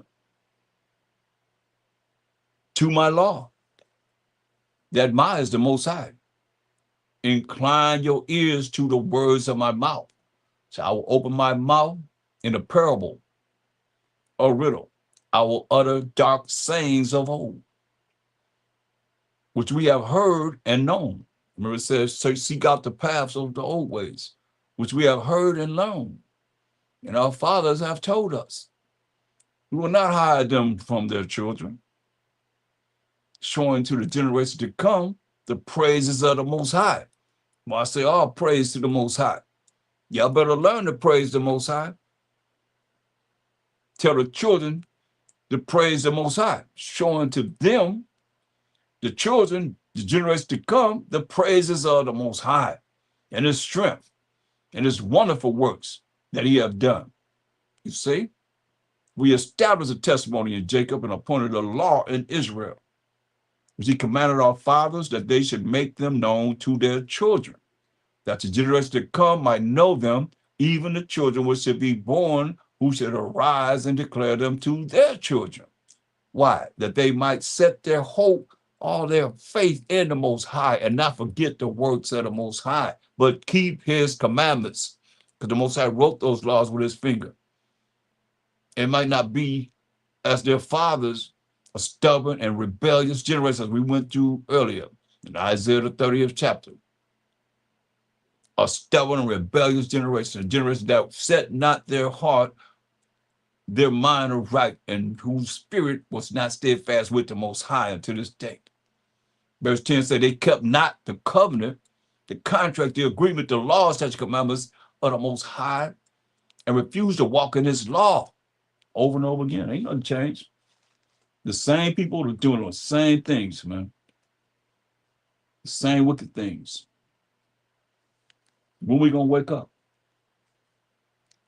It's time, I know that. 1 Kings 8. 1 Kings, the 8th chapter. And look at verse 47.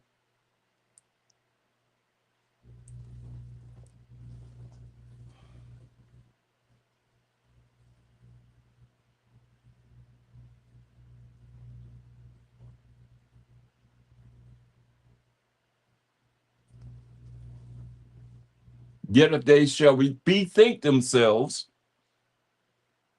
if we, the Israelites, bethink ourselves in the land whither they were carried captives, like we've been carried over here in this Western Hemisphere in captivity amongst all nations, actually.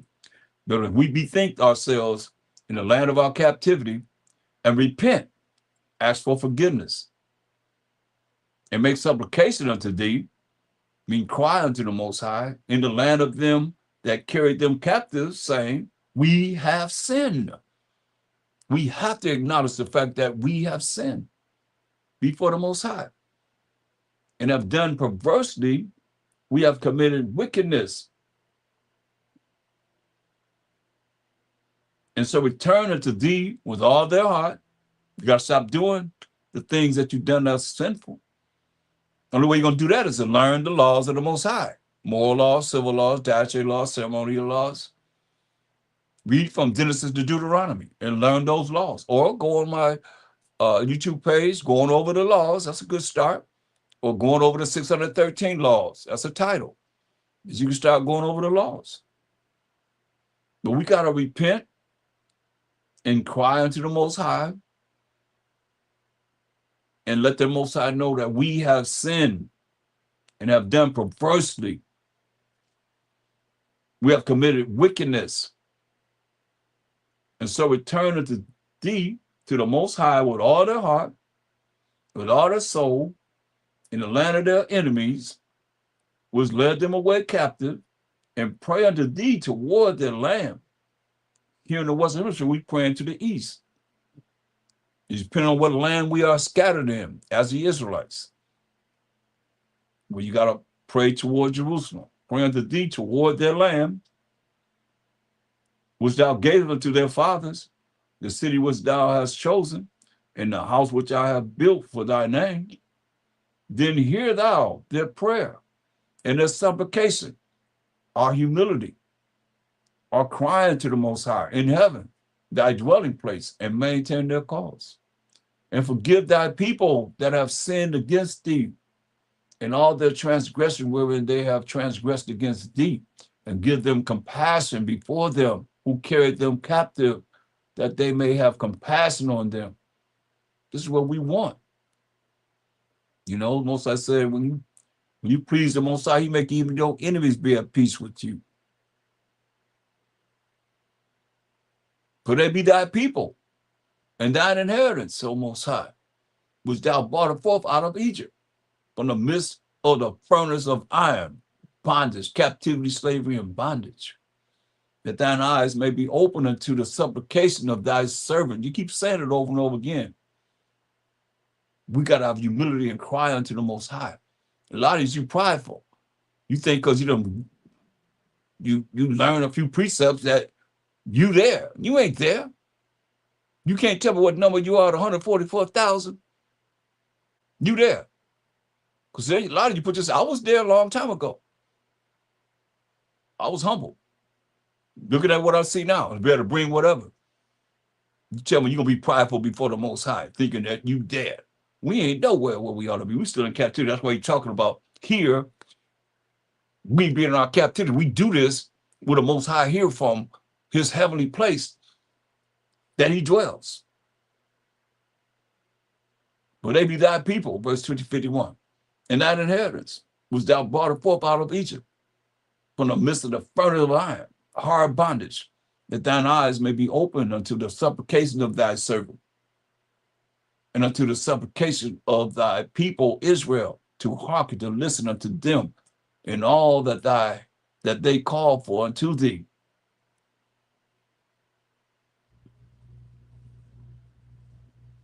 You got to repent. Isaiah 3 and 12. Isaiah 3 and 12. And change. And get better in the eyes of the Most High. Isaiah 3 and 12. As for my people, who are the 12 tribes of Israel, children are their oppressors. Hear that? Children are oppressors. That's how the Most High look at them. And women rule over them. Yeah, a lot of women rule over the men. A lot of women want to rule over men. Don't even realize it. You know, a lot of you don't even realize it. You said, what you say, and women rule over them. Right? So a woman ruling over our nation, oh my people, they was lead thee. So a woman is leading us, cause thee to err, gonna cause you to err, and destroy the way of thy paths. That's why men have to really be set up as the order is in 1 Corinthians 11 and 3. And women have to take their position. It's a lot that a woman can do besides trying to be over a man. Come on. It's a whole lot. 1 Corinthians 11 and 3. But I would have you know that the head of every man is a Mashiach, Yahushua. And the head of the woman is the man. You see that? The head of the woman is the man. And the head of Mashiach is the Most High. So these are the things. That's the law. Because when you read Genesis 3:16, it's the first judgment that was given out.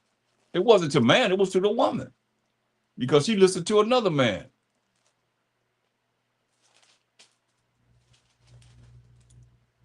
Genesis 3:16.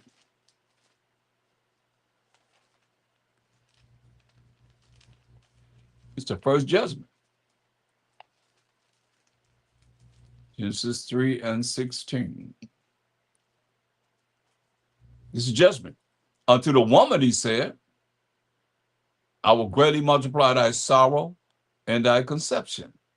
In sorrow thou shalt bring forth children, and thy desire shall be to thy king or thy man. I don't like to use that word because that's Baal. Let me show it to you. I know I've said it a couple of times. Let me show you just in case there's people in here that don't know. You will know. See, this Baal right here. See.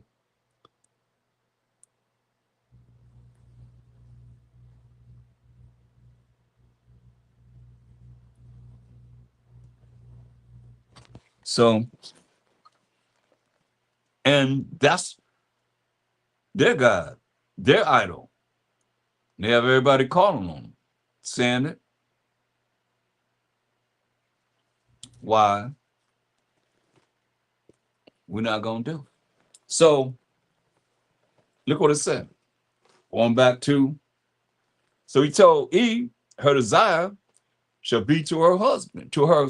I'm getting ready to say it. I didn't say it all the way. It's a lot here on side about so much on the side. To her king or her groom.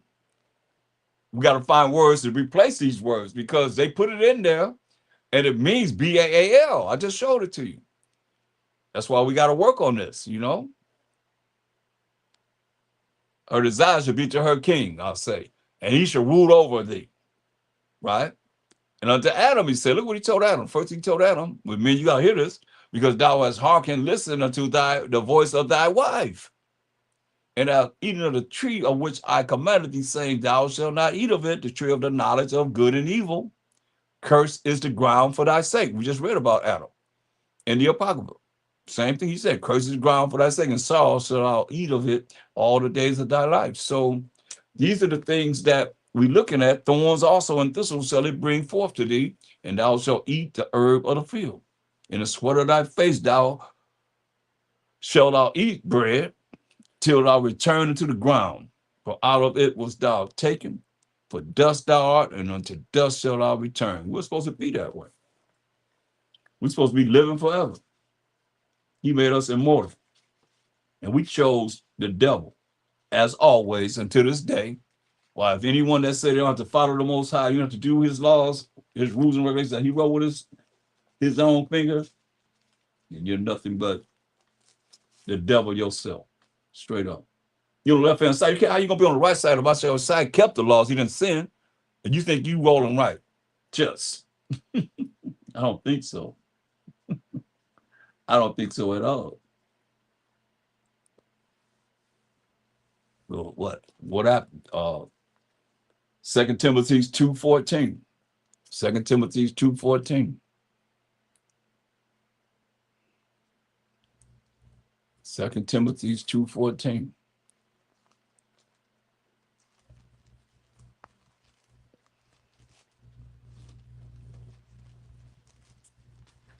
Second Timothy 2:14.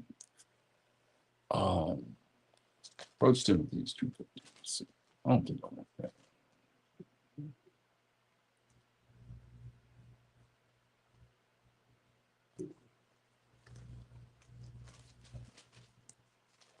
Salakia.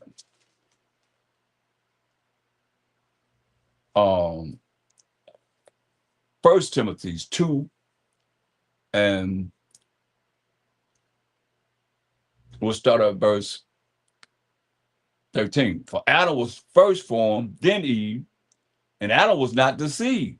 See that? Adam was not deceived because the serpent came to Eve. But the woman being deceived was in the transgression. Notwithstanding, she shall be saved in childbearing if they continue in faith and charity and holiness, which is keeping of the Most High's commandments with sobriety, being focused on doing what's right according to the law, statutes, commandments of the Most High. Very important. So these are the things that, you know, we have to look at because we have gone astray. And the Most High, he haven't forgot about it. You heard what the women said. If you just coming in, go back and look at this lesson. Was going into Jeremiah. Women say, we ain't listening to what you had to say, Jeremiah, coming in the name of the Most High. We don't want to hear that. We're going to do whatever comes out of our mouth. That's why it's a price to pay. Going back to Isaiah. Go back to Isaiah 3 and 12.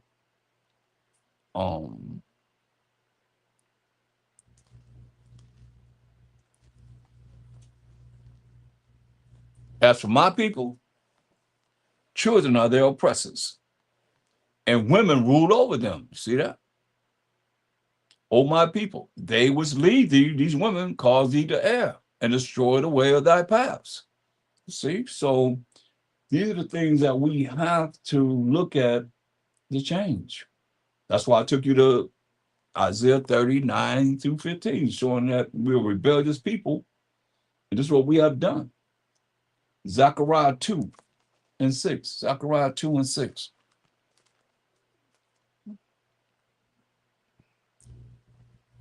See, the world that we're in now have elevated women to a degree that they really, pretty much want to be like a man. They want to do the things that a man does. You ain't gonna be able to do the things that a man does. In the eyes of the Most High. Zechariah 2 and 6. So we got to get back into the order. Ho, ho, come forth and flee from the land of the north, said the Most High.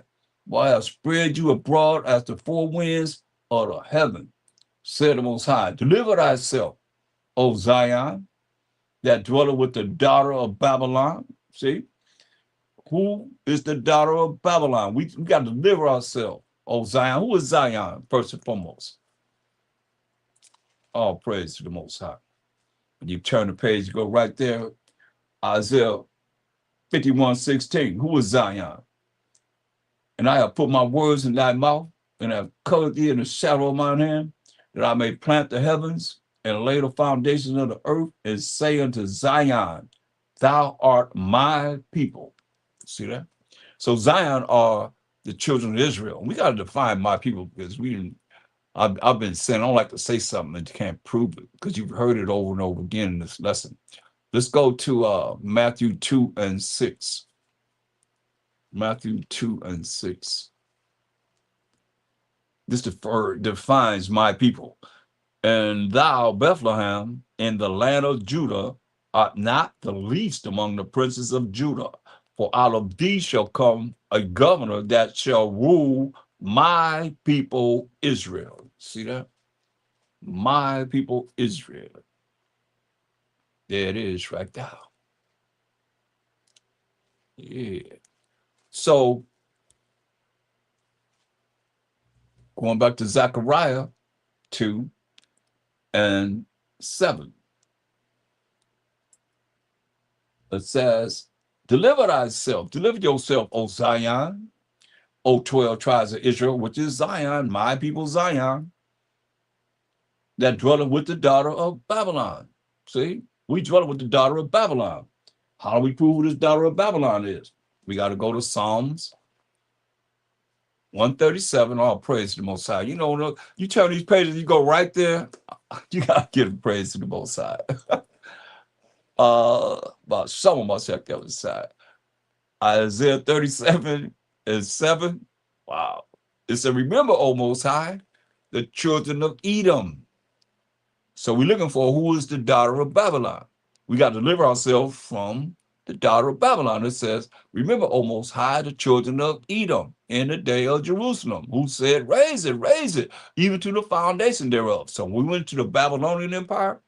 When they took us in captivity, slavery, and bondage under King Nebuchadnezzar, this is what they did. They said, David is remember. He said, hey, he prophesied what they're going to do, because they ain't do it while he was in as king, or King Solomon either. We had 80 years of peace, really 120, because Saul had 40 years, David had 40 years, and King Solomon had 40 years, all kings.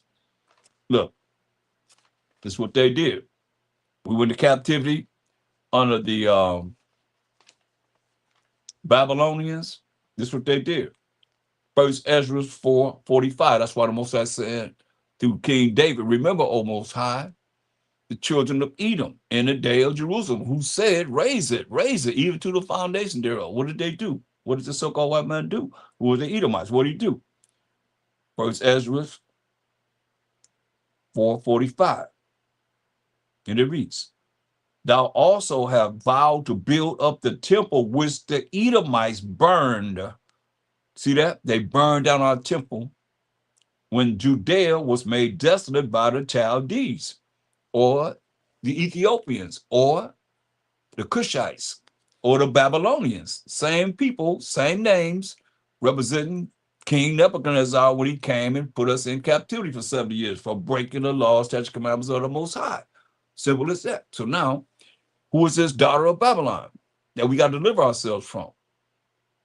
And we just read in Zechariah 2:6 and 7. Look what it says. Remember, this is Psalms 137:7. Remember, O Most High, the children of Edom in the day of Jerusalem, who said, raise it, even to the foundation thereof, O daughter of Babylon.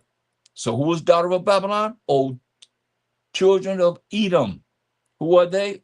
O daughter of Babylon, verse 8, who ought to be destroyed. Happy shall it be that rewarded thee as thou hast served us. Happy shall it be that taketh and dasheth thy little ones against the stones. That's why you're reading, going back to Zechariah 2:6 and 7. Zechariah 2nd chapter, verse 6. Ho, come forth and flee from the land of the north. Like we in North America, said the Most High. For I have spread you abroad as the four winds of heaven, said the Most High. Deliver thyself, deliver yourself, O Zion, O 12 tribes of Israel. It's only going to be a remnant, though, that dwelleth with the daughter of Babylon. That's us. We the ones dwell with the daughter of Babylon. And we just define the daughter of Babylon as representing who? The Edomites. From Psalms 137:7-9. Look at Nahum 3:10. He said, verse 9 in Psalm 137, verse 9, happy shall it be that taketh and dasheth thy little ones against the stones, it says. Nahum 3:10.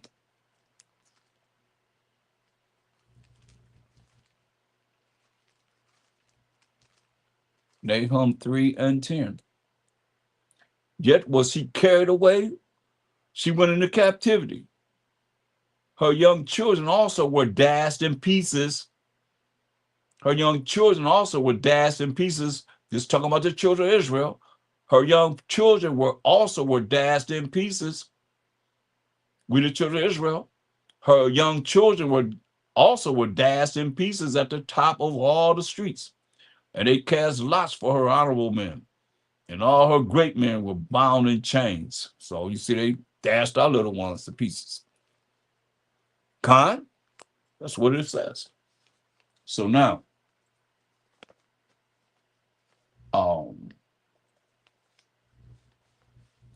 look at Jeremiah 44:4. Jeremiah 44:4.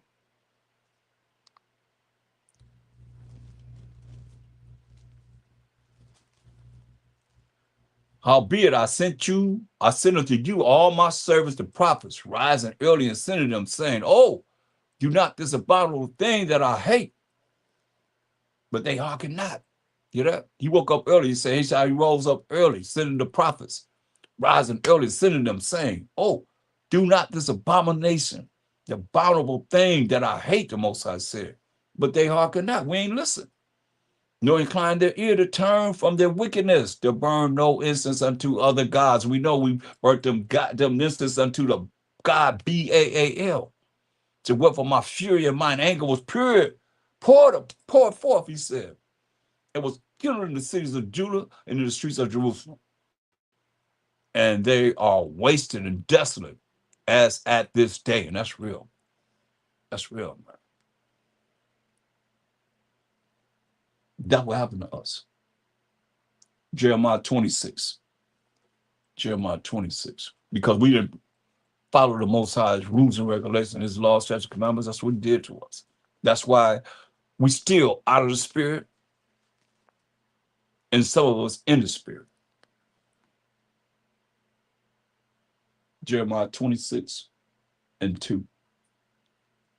Thus said the Most High, stand in the court of the Most High's house and speak unto all the cities of Judah, which come to worship in the Most High's house. All the words that I command thee to speak unto them, diminish not a word. Don't eliminate any word, he's told them. If so be they will hearken, if so be we will listen, and turn every man from his evil way, that I may repent me of the evil. You know what he say? That he may repent himself of the evil, which I purpose to do unto them because of the evil of their doing. That's us. He planned to do evil to us because of the evil that we done against him and not do what he said do. And thou shalt say unto them, thus said the Most High, if you will not hearken to me, you don't want to listen to me, to walk in my law, again, and again, and again, and again, which we refuse to walk in the Most High's law, which I have set before you, to hearken to the words of my servants, the prophets, whom I sent unto you, both rising up early and sending them, but ye have not hearkened, then will I make this house like Shiloh, and will make this city a curse to all the nations of the earth. So the priests and the prophets and all the people heard Jeremiah speaking these words in the house of the Most High. Now it came to pass, when Jeremiah had made an end of speaking all that the Most High had commanded him to speak unto all the people, that the priests and the prophets and all the people took him, saying, thou shalt surely die. He's speaking the words of the Most High. This us, this is the children of Israel, not no other nation. The people took him and said, thou shalt surely die. Why hast thou prophesied in the name of the Most High about Shalom Mashiach Yahushua, saying, this house shall be like Shiloh, and this city shall be desolate, without an inhabitant. And all the people were gathered against Jeremiah in the house of the Most High. Man, let me show you what they did to the prophets.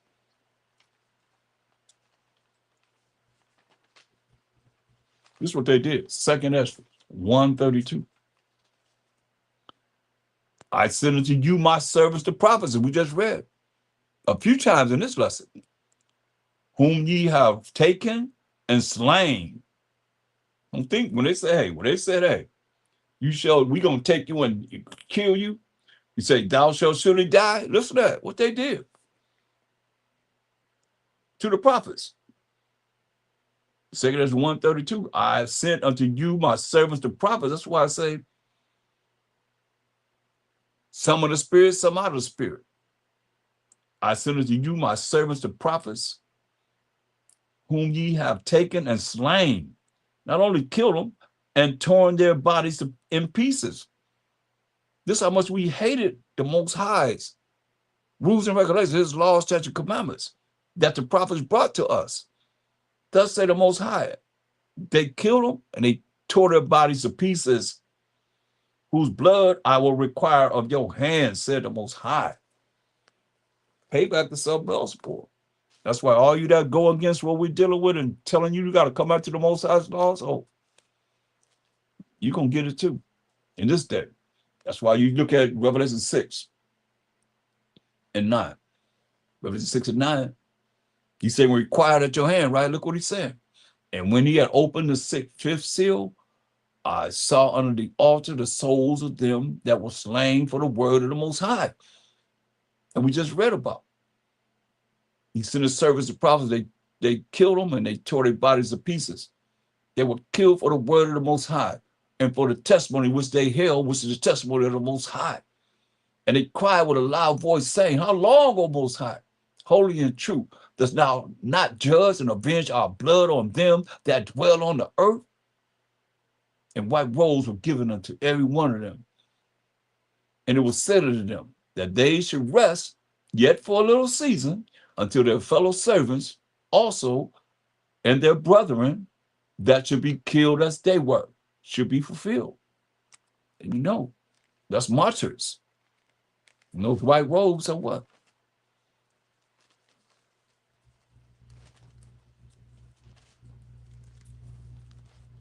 Revelation 19 and 8. And to her was granted that she should be arrayed with fine linen, clean and white. For the fine linen is the righteousness of saints, and those that keep the commandments of the Most High, that are the saints, which are the children of Israel. When you read Psalms 148:14, it's not talking about no one else.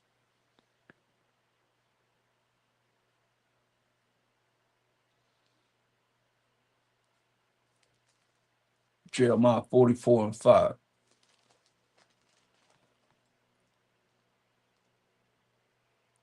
Like I said, I'm dealing with those that are in and out of the spirit. You can see most of this lesson been those that have been out of the spirit. Jeremiah 44:5. But they hearken not, nor incline their ear to turn from their wickedness, that burn no incense unto other gods until this day.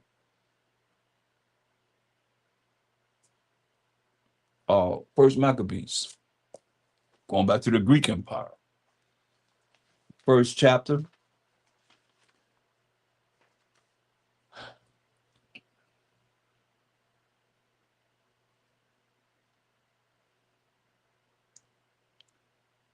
First Maccabees 1, and look at this is what they did. Wicked Antiochus Epiphanes, we read about earlier. This is what they did. In verse 41, it said, moreover, King Antiochus wrote to his whole kingdom that all should be one people. Sound like New World Order to me, right? And everyone should leave his laws. We the only ones that had the laws, because it tells you in Psalm 96:5, for all the gods of the nations, these other nations are idols. But the Most High made the heavens. They worship the sun, the moon, and stars, and all of that, comets, you name it. But we the ones that had the laws. The main objective of this world and these heathens are to have us not keep the laws of the Most High. That's the whole objective, not to be able to come back to the Most High. That's why y'all better start praising the Most High and learning about the Most High. His name is jealous. That's their whole objective, and they're doing a great job of it, and we're part of following what their agenda is, and having us not come back to his laws, statutes, commandments, or prove me wrong. Who's teaching of the Most High? Only.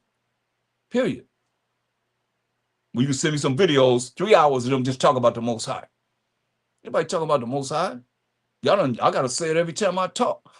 Every time you hear me speak anything, how y'all done just took them away and saying all praises to who? Leave it open for BAAL, which is LORD, which is MASTER, and HUSBAND, and so forth and so on. This is what you leaving it open for. Any God of these other nations, they can say, yeah, right. All praises to their God, their idol, and not to the Most High. Come on, you can't say all praises to the Most High. Give me a breakdown saying I ain't got to say all praise to the Most High. Any that don't want to give him all the praises, man. That's why we're in the condition we're in right now, man. Y'all following craziness, man. I remember most I say want to kill King Ahab, Jezebel, wicked husband. Here I go again. Man, right? King, because he was king. And the Most High said, I want to kill him. He had a council in heaven. He said, I want to kill this dude, this wicked dude. And one came up and said this, these angels coming up saying this. Another one came up and said that. And one came up and said, you know what? I'll go down and I'll be a lying spirit in the mouth of all his prophets that he listened to, that he may die at Ramoth Gilead. And that one spirit went down and lied to all his prophets. These are the things that I think about as far as what the scriptures say and what I've learned and how it's manifests itself in our time, in the time to come, from the past, the present, the future. You know what I mean? Come on. You got to justify. Tell me how you justify not praising the Most High. You can't praise him enough. Look, matter of fact, since we talking about that stuff, look at you. Ecclesiasticus 43 and 29. Listen closer, y'all. For all y'all that's saying all praises, you know, maybe you can get through. Some people say all praise to the Most High, all praise to the power of Abraham, Isaac, and Jacob. You know, the Most High is terrible. Ecclesiastes 43:29. The Most High is terrible and very great and marvelous in his power. This is what it says. When ye glorify the Most High, exalt him as much as ye can. For even yet will ye far exceed. And when ye exalt him, put forth all your strength, and be not weary, but ye can never go far enough. And you think about it, when you done canceled him out, y'all putting APTTMH. People that's not an Israelite don't know what that's talking about. I ask people all the time, what does that mean? They don't know. That's just something that's for Israelites. And we shouldn't have to figure it out. Nobody should have to figure that out. Somebody coming to the truth learning, they don't know what that means. You better say all praise to the Most High, or tell me you don't have to. That's what I'm looking for. Because y'all keep doing the same thing over and over and over again. How long is it going to take you to hear this? He said, when you praise the Most High, praise him with all your strength. You still can't praise him enough. But I digress. That's how serious this is, though. You better understand. Jeremiah 44:5. I know how we are, though. I tell you, but they hearken not. Ain't listen. I've been asking people for months and months. I know over 8 months. Do you know the Most High? They say what? They say no. Do you know the Most High? No. Do you know the Most High? No. What about you? You know the Most High? No. Jeremiah 44:5. But they hearken not. They ain't listen. You'll incline their ear to turn from their wickedness, to burn no incense unto other gods, man. Say, wherefore my fury. You better hear what he's saying. Wherefore my fury and mine anger was poured forth. You don't want to fall into the hands of the Most High. Hebrews 10:31 says it's a fearful thing. You think you ain't scared of him now? Oh, get in the hand of the Most High. He says it's a fearful thing to fall into the hands of the living power, man. Wherefore my fury and mine anger was poured forth and was kindled in the cities of Judah, in the streets of Jerusalem, and they are wasted and desolate as at this day. And that's real, y'all. I was there. I seen it. Miles and miles and miles and miles of desolation. The Bible is true, y'all. You better hear what he's saying. For real, for real. Look, go to Ezekiel, the 2nd chapter. Like I said, we're dealing with being in the spirit and not of the spirit. Ezekiel, 2nd chapter, verse 3. And he said unto me, now we're in Ezekiel, dealing with the prophet Ezekiel. We just left Jeremiah, who had the spirit over Mashiach, Yahushua. Now, Ezekiel got the spirit over Mashiach, Yahushua. Remember we read that in 1 Peter 1:10 and 11?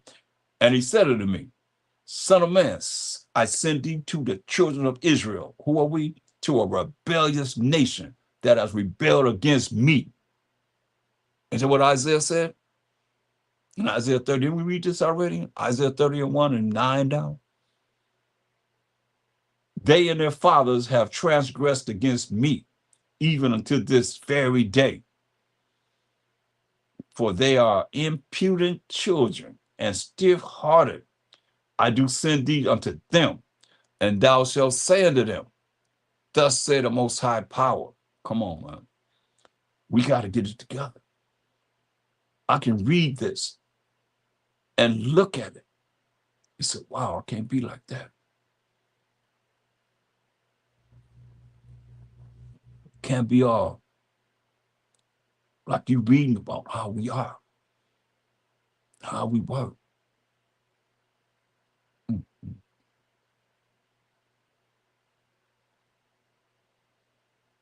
What you gonna do? You got a choice. Not to be rebellious. Make that change, man. That's what Mashiach was talking about when he said born again. I mean, you gotta change. and look at what you can do to please the Most High. You want to make it? Ain't nobody making it if you ain't pleasing the Most High. Just look at this. You see, I know y'all don't like to hear the things that's not uplifting you, but this should uplift you to be able to change, to do a self-examination of yourself. Like I said, we dealing with in the spirit, out of spirit. Most of this is about being out of the spirit. Can you handle it? But this is our people. How you gonna make it? What's your method of making it? Do a lesson on how you gonna make it. Do a lesson on how you guarantee you're gonna be in the kingdom. Everybody gonna be just like you, and we're gonna be make it to the kingdom. A lot of y'all high-minded like that. You know, you feel that, everybody feel like, they're already in the kingdom. Prove that fact. Like I say, what number are you to 144,000? What number are you to 1/3? What gate you going through? You can't say it, man. You gotta humble yourself before the Most High humble you. I'm just a messenger to warn you. I know he done dealt with me from my head to my toes. So I know I'm gonna be straight. I ain't trying to do that. When you got a quiet tool that you chasten you, less than what you're being chastened. A lot of y'all ain't been through enough pain, I guess, and suffering. Better understand, man. You say he chastened who he love, So what you think, you just gonna do whatever you want to do, have high mind and be prideful? Say he hates you.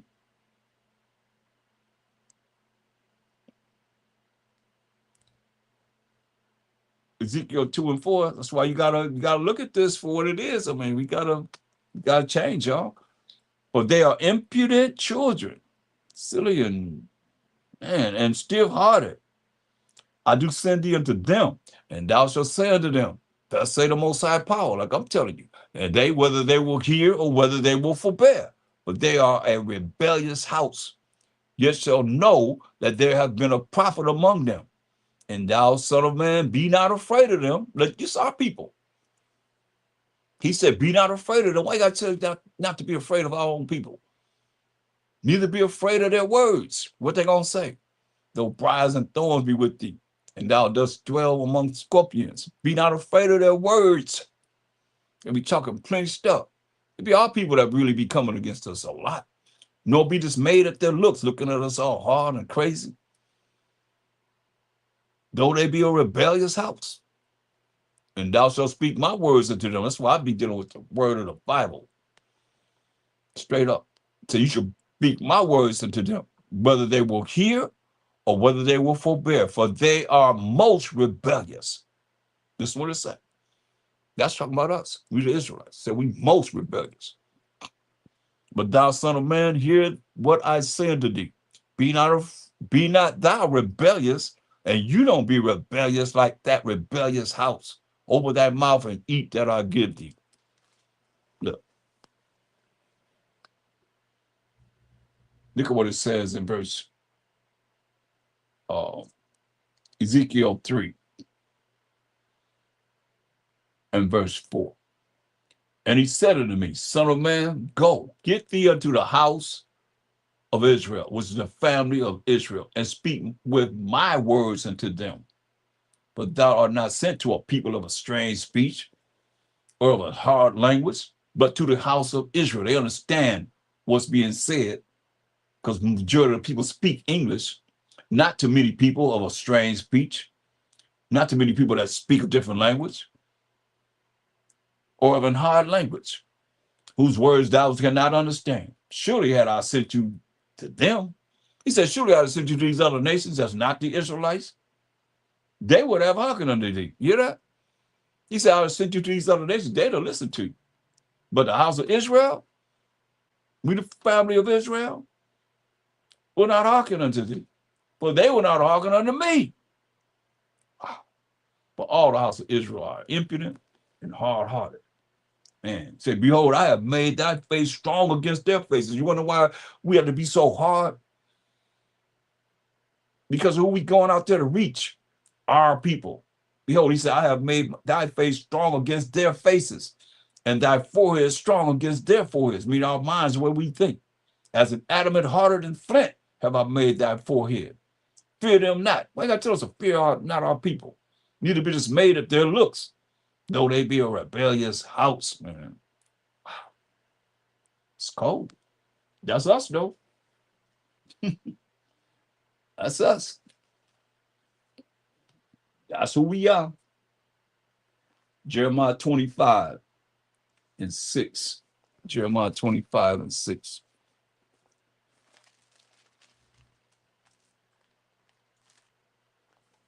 Jeremiah 25 and 6. You're in the spirit or you're out of the spirit. Jeremiah 25 and 6. And go not after other gods, Most High said, to serve them and to worship them and provoke me not to anger with the works of your hands, and I will do you no hurt.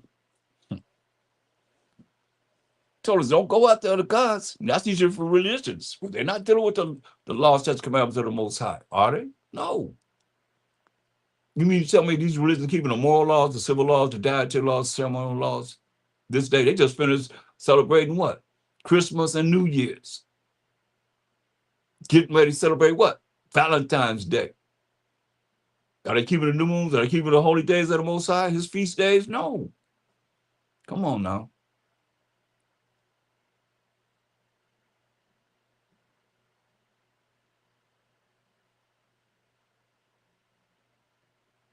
Verse 7. Yet ye have not hearkened unto me, said the Most High, that ye might provoke me to anger with the works of your hands to your own hurt. You hear that? Are people doing the things that they're doing? Provoking the Most High to anger with the things that they're doing to their own hurt, it said. Verse 5. They said, turn ye again now, every one from his evil way and from the evil of your doings, and dwell in the land that the Most High have given you and to your fathers forever and ever. That's what the kingdom is about. That's why those that's in the spirit, that come back and follow his laws, statutes, commandments, have faith in the Mashiach Yahushua to the glory of the Most High. Deuteronomy 28 and 1. This is what they have promised to them. This is a promise. And it shall come to pass, if thou shalt hearken, like we done heard all night long, diligently unto the voice of the Most High, thy power, your power, to observe and to do all his commandments, which I command thee this day, that the Most High, thy power, will set thee on high. How high? Above all nations of the earth. That's the kingdom right there. He gonna set us above all nations of the earth. And all these blessings shall come on thee and overtake thee if, that's a condition. We done heard it all night long. Thou shalt hearken, listen unto the voice of the Most High, thy power, and do what he say do. Simple as that. It's not a hard thing. It's just a matter of what we're going to do, what we want to do. What we want to do. Like you say, I'm going to do whatever we want to do. We ain't listen to you. Okay, well, it's a fear of Tina Paul in the hands of living Paul. That's all I can tell you. Once he got you in your hand, you can't get out of his hand. But those that's going to be in the spirit, going to be right there. Right there. As we just read it, Deuteronomy 28, 1 and 2. Or you're going to be burnt up. You're going to be crispy. That's why I call it crisp insanity. Y'all call it something else. I call it crisp insanity. Because you're going to be crispy and you're dealing with being insane, so that's insanity. Because it's not dealing with what this Bible is talking about. For real.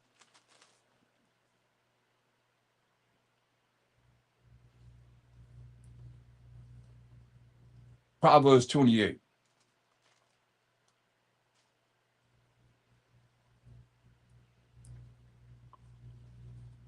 And verse 9. He that turneth away his ear, all night long what he was saying, hearken me, listen.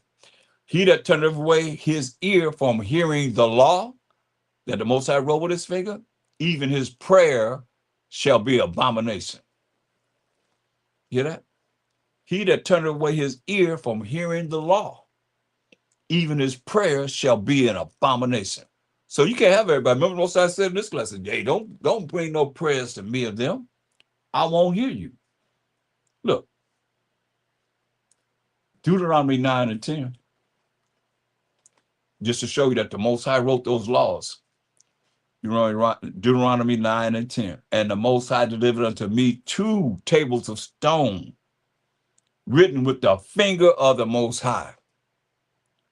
And on them was written according to all the words which the Most High spake with you in the mount out of the midst of the fire in the day of the assembly. See? But I'm here because these laws were written with the finger of the Most High. So when you say you ain't got to keep his laws, statutes, and commandments, I don't care who you are, you giving the Most High your middle finger. And for you other nations that say, okay, well, that's for the Israelites, this is what you're supposed to be doing. He got something for you too. Everybody got a choice, man. Jeremiah 12:16. And it shall come to pass, it's a future, like where we at now, if they, these other nations, will diligently learn the ways of my people. And we define my people in Matthew 2 and 6. My people, Israel. So you're supposed to be learning the ways of we, the Israelites. To swear by my name, be the power of Abraham, Isaac, and Jacob. That's his name forever and more to all generations. Exodus 3:14, 15. The Most High liveth, as they taught my people to swear by B-A-A-L, which is L-O-R-D, which is M-A-S-T-E-R, that they put their God in this Bible, and you're calling on, and you women are calling your groom or your king H-U-S-B-A-N-D, which is also B-A-A-L. I must show you again, because Most High speak once, say twice, man perceive it not. You see it? That's from the Zondervan Compact Bible Dictionary, fair use. B-A-A-L. See what it means first and foremost. L-O-R-D. This is how they have the Most High's people calling on B-A-A-L. That's what it means. Just like you have somebody that's named Robert. They call him Bob, they call him Bobby. Same person. B-A-A-L is L-O-R-D, M-A-S-T-E-R, and H-U-S-B-A-N-D. And we just got to learn not to say these words, because they tell you in Exodus 23:13. We have to learn this. We got to practice it. We practice it. Exodus 23 and 13. And in all things that I have said unto you, this is the law. Be circumspect. You better be cautious. You better be careful. And make no mention of the name of other gods. That's a God. Neither let it be heard out of thy mouth. So regardless, like I'm saying, you can't say, okay, I can say L-O-R-D, which means B-A-A-L. You just seen it. And say, I'm not saying B-A-A-L, I'm saying L-O-R-D, which is the same meaning. What's the difference between Bobby, Bob, or Robert? The same person. Someone can call them by either of those names, but it's still talking about and to the same person. Think about it, man. Come on. We got to think. Going back to Jeremiah 12:16. For you other nations, you heathen nations that's not of the 12 tribes, Israel, Judah, Benjamin, Levi, Simeon, Zebulun, Ephraim, Manasseh, Gad, Reuben, Naphtali, Asher, and Issachar, you're not of those 12 tribes, this to you. And it shall come to pass, if they will diligently learn the ways of my people, like we're teaching. That's the Israelites. Nobody teaching like us. This Bible, it says to swear by my name. Most High say he the power of Abraham, Isaac, and Jacob. Exodus 3 and 6, Exodus 3:15 and 16, Matthew 22, 31, 32, Acts 3:13. Come on. The Most High liveth, as they taught my people to swear by B-A-A-L until this day. Because you have our people calling on L-O-R-D, M-A-S-T-E-R, which is coming out of our mouth. Whether they want to believe it or not, that's their God, B-A-A-L. And they have us calling on their God in disguise as L-O-R-D, in disguise as M-A-S-T-E-R. Even in slavery, we didn't say that. We said massa, which means oppressor. We could say it. I mean, we're the most intelligent people in the world. Come on, they didn't get no people swinging on some dang on trees like Tarzan in the jungle. Come on, man, with no diapers on. We're very intelligent people. I'm going to show you that. On the Sabbath, I ought to bring that out to show you how intelligent we were. They ain't come get no ignorant people. Come on, man. We built Japan, China. We established all these countries, man. Are you serious? We built America. When they came here, they couldn't believe the magnificent buildings and so forth that we had in this country, man, in North, Central, and South America. They didn't have nothing that was built like that until the late 1800s. Come on. Better ask somebody. But they made us swear by BAAL. Then shall they be built in the midst of my people. Then you're going to be built in the most, this is a kingdom. Because you ain't going to be built in the midst of the Most High people. If you don't learn what we're teaching, you listen to what it said. But if they will not obey what? Diligently learning the ways of my people. What did he say? I will utterly pluck up and destroy that nation. What the Most High said the Most High. So make it mean something different. That's what he's telling you. Now, that's why I say Isaiah 60 and 10. So those that's going to be learning the ways of the Most High's people, what we're teaching, here it is. Jeremiah 60 and 10. And the sons of strangers that shall build up thy walls, and the sons of strangers shall build up thy walls. These are the ones that's going to make it to the kingdom in the midst of us. And their king shall minister unto thee. When my wrath I smote thee, that thee is the 12 tribes of Israel. But in my favor have I had mercy on thee, the remnant of the 12 tribes of Israel. Therefore thy gates, listen, therefore your gates, thy gates, that's your gates, shall be open continually. They shall not be shut day nor night. Why? That men may bring unto thee the forces of the Gentiles, the wealth of the Gentiles. We're going to be the new IRS, Israelites receiving services. Our gates not going to be shut day nor night, that men may bring unto thee the forces of the Gentiles. These are the nations that's going to hearken unto and learn diligently the ways of the Most High's people, what we're teaching, and that their kings may be brought. And to say, for the nation and kingdom that will not serve thee shall perish. Yeah, those nations shall be utterly wasted. What did he say? Jeremiah 12:17. But if they will not obey, I will utterly pluck up and destroy that nation. Who said it? Said the Most High. It's real easy. If we're doing it, why everybody else can't do it? Huh? Come on, make that make sense. You're going to be destroyed. Like he destroyed us. That's all we've been hearing all day. Now we're going to the heathen. Now people leaving. You know why? Because y'all not a bunch of y'all not, man, y'all nobody but what it says right here. And we see it all the time, man. Nobody's standing up for us. I ain't crying go leave when it was talking about, what he gonna do to us and what he did to us as the Israelites. That's why a lot of y'all symbols. Here you go right here. Isaiah 14:15.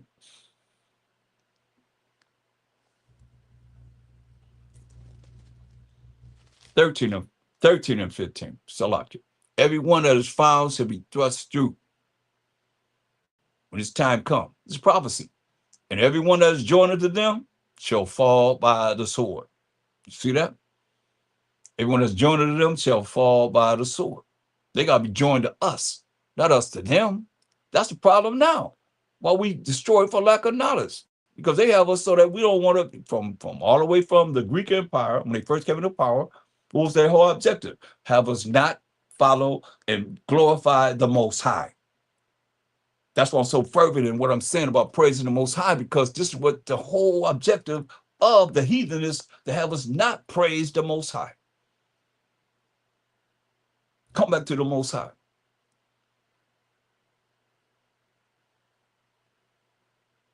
Everyone that is found shall be thrust through, and everyone that is joined to them shall fall by the sword.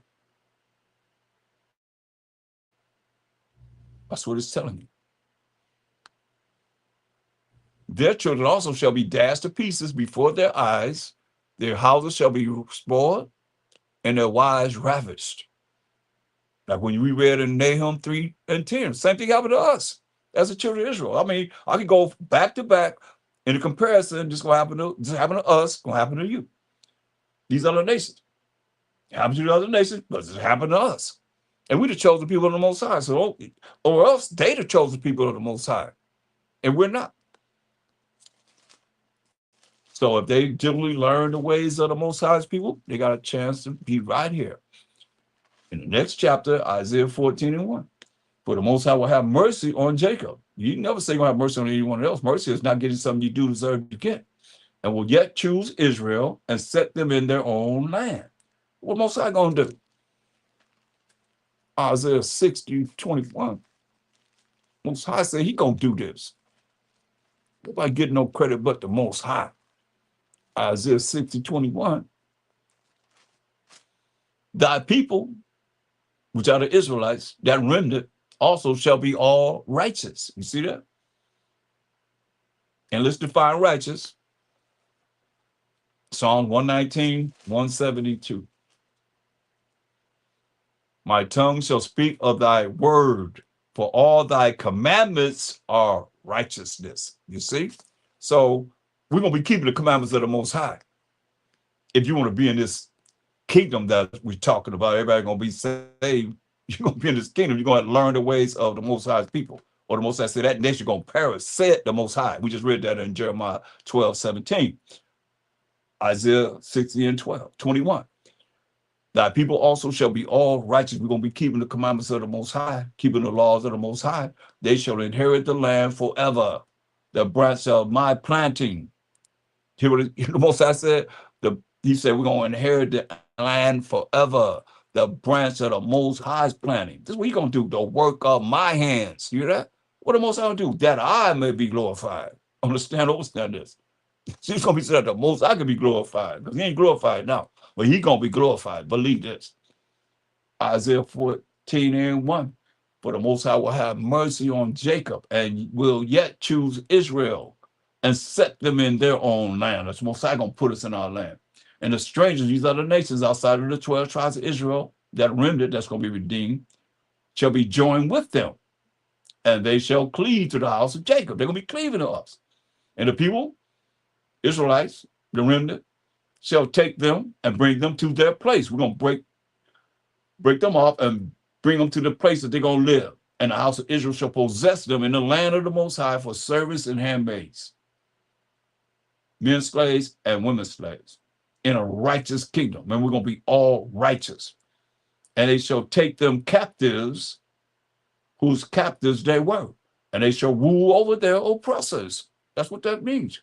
We're going to rule over Massa, which means oppressor in Hebrew. And it shall come to pass in the day that the Most High shall give thee rest. This is when we have our rest. This is our rest right now.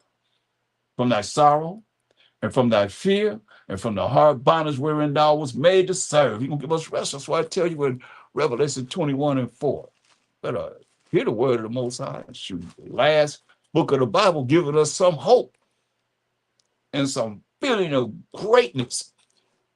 Revelation 21:4, and the Most High shall wipe away all tears from their eyes, and there shall be no more death, neither sorrow, no crying, neither shall there be any more pain, for the former things are passed away.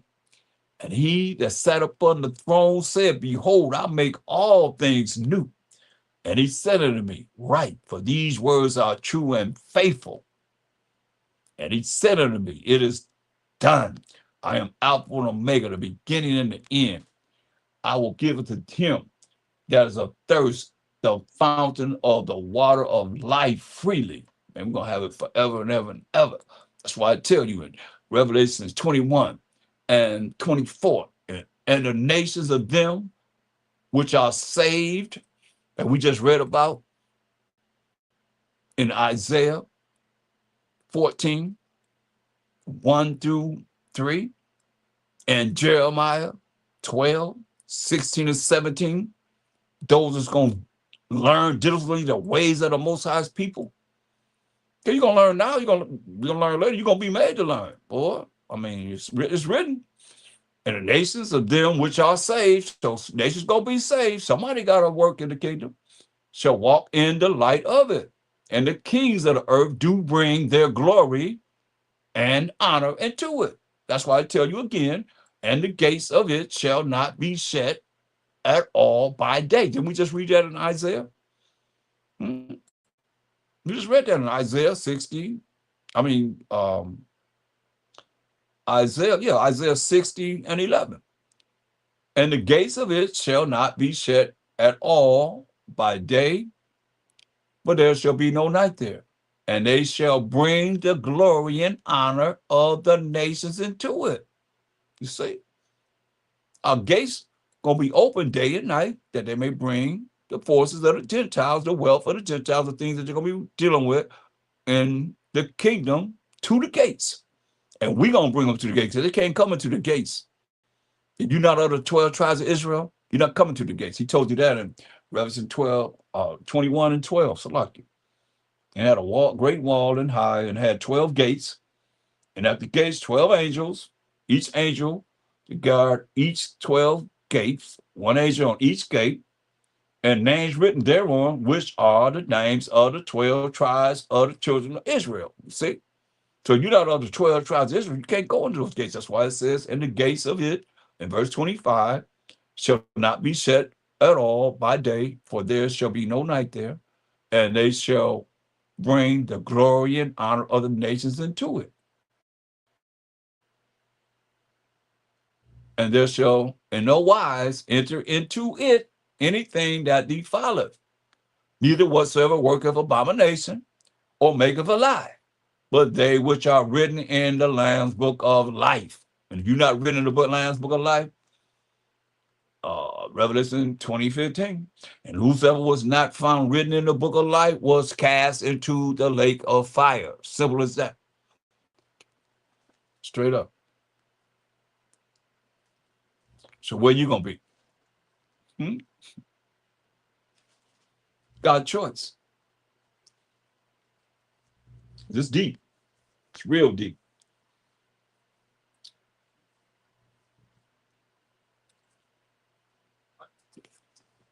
What you gonna do when he come for you?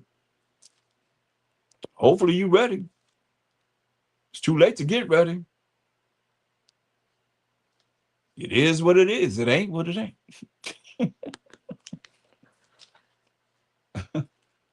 For real, you know?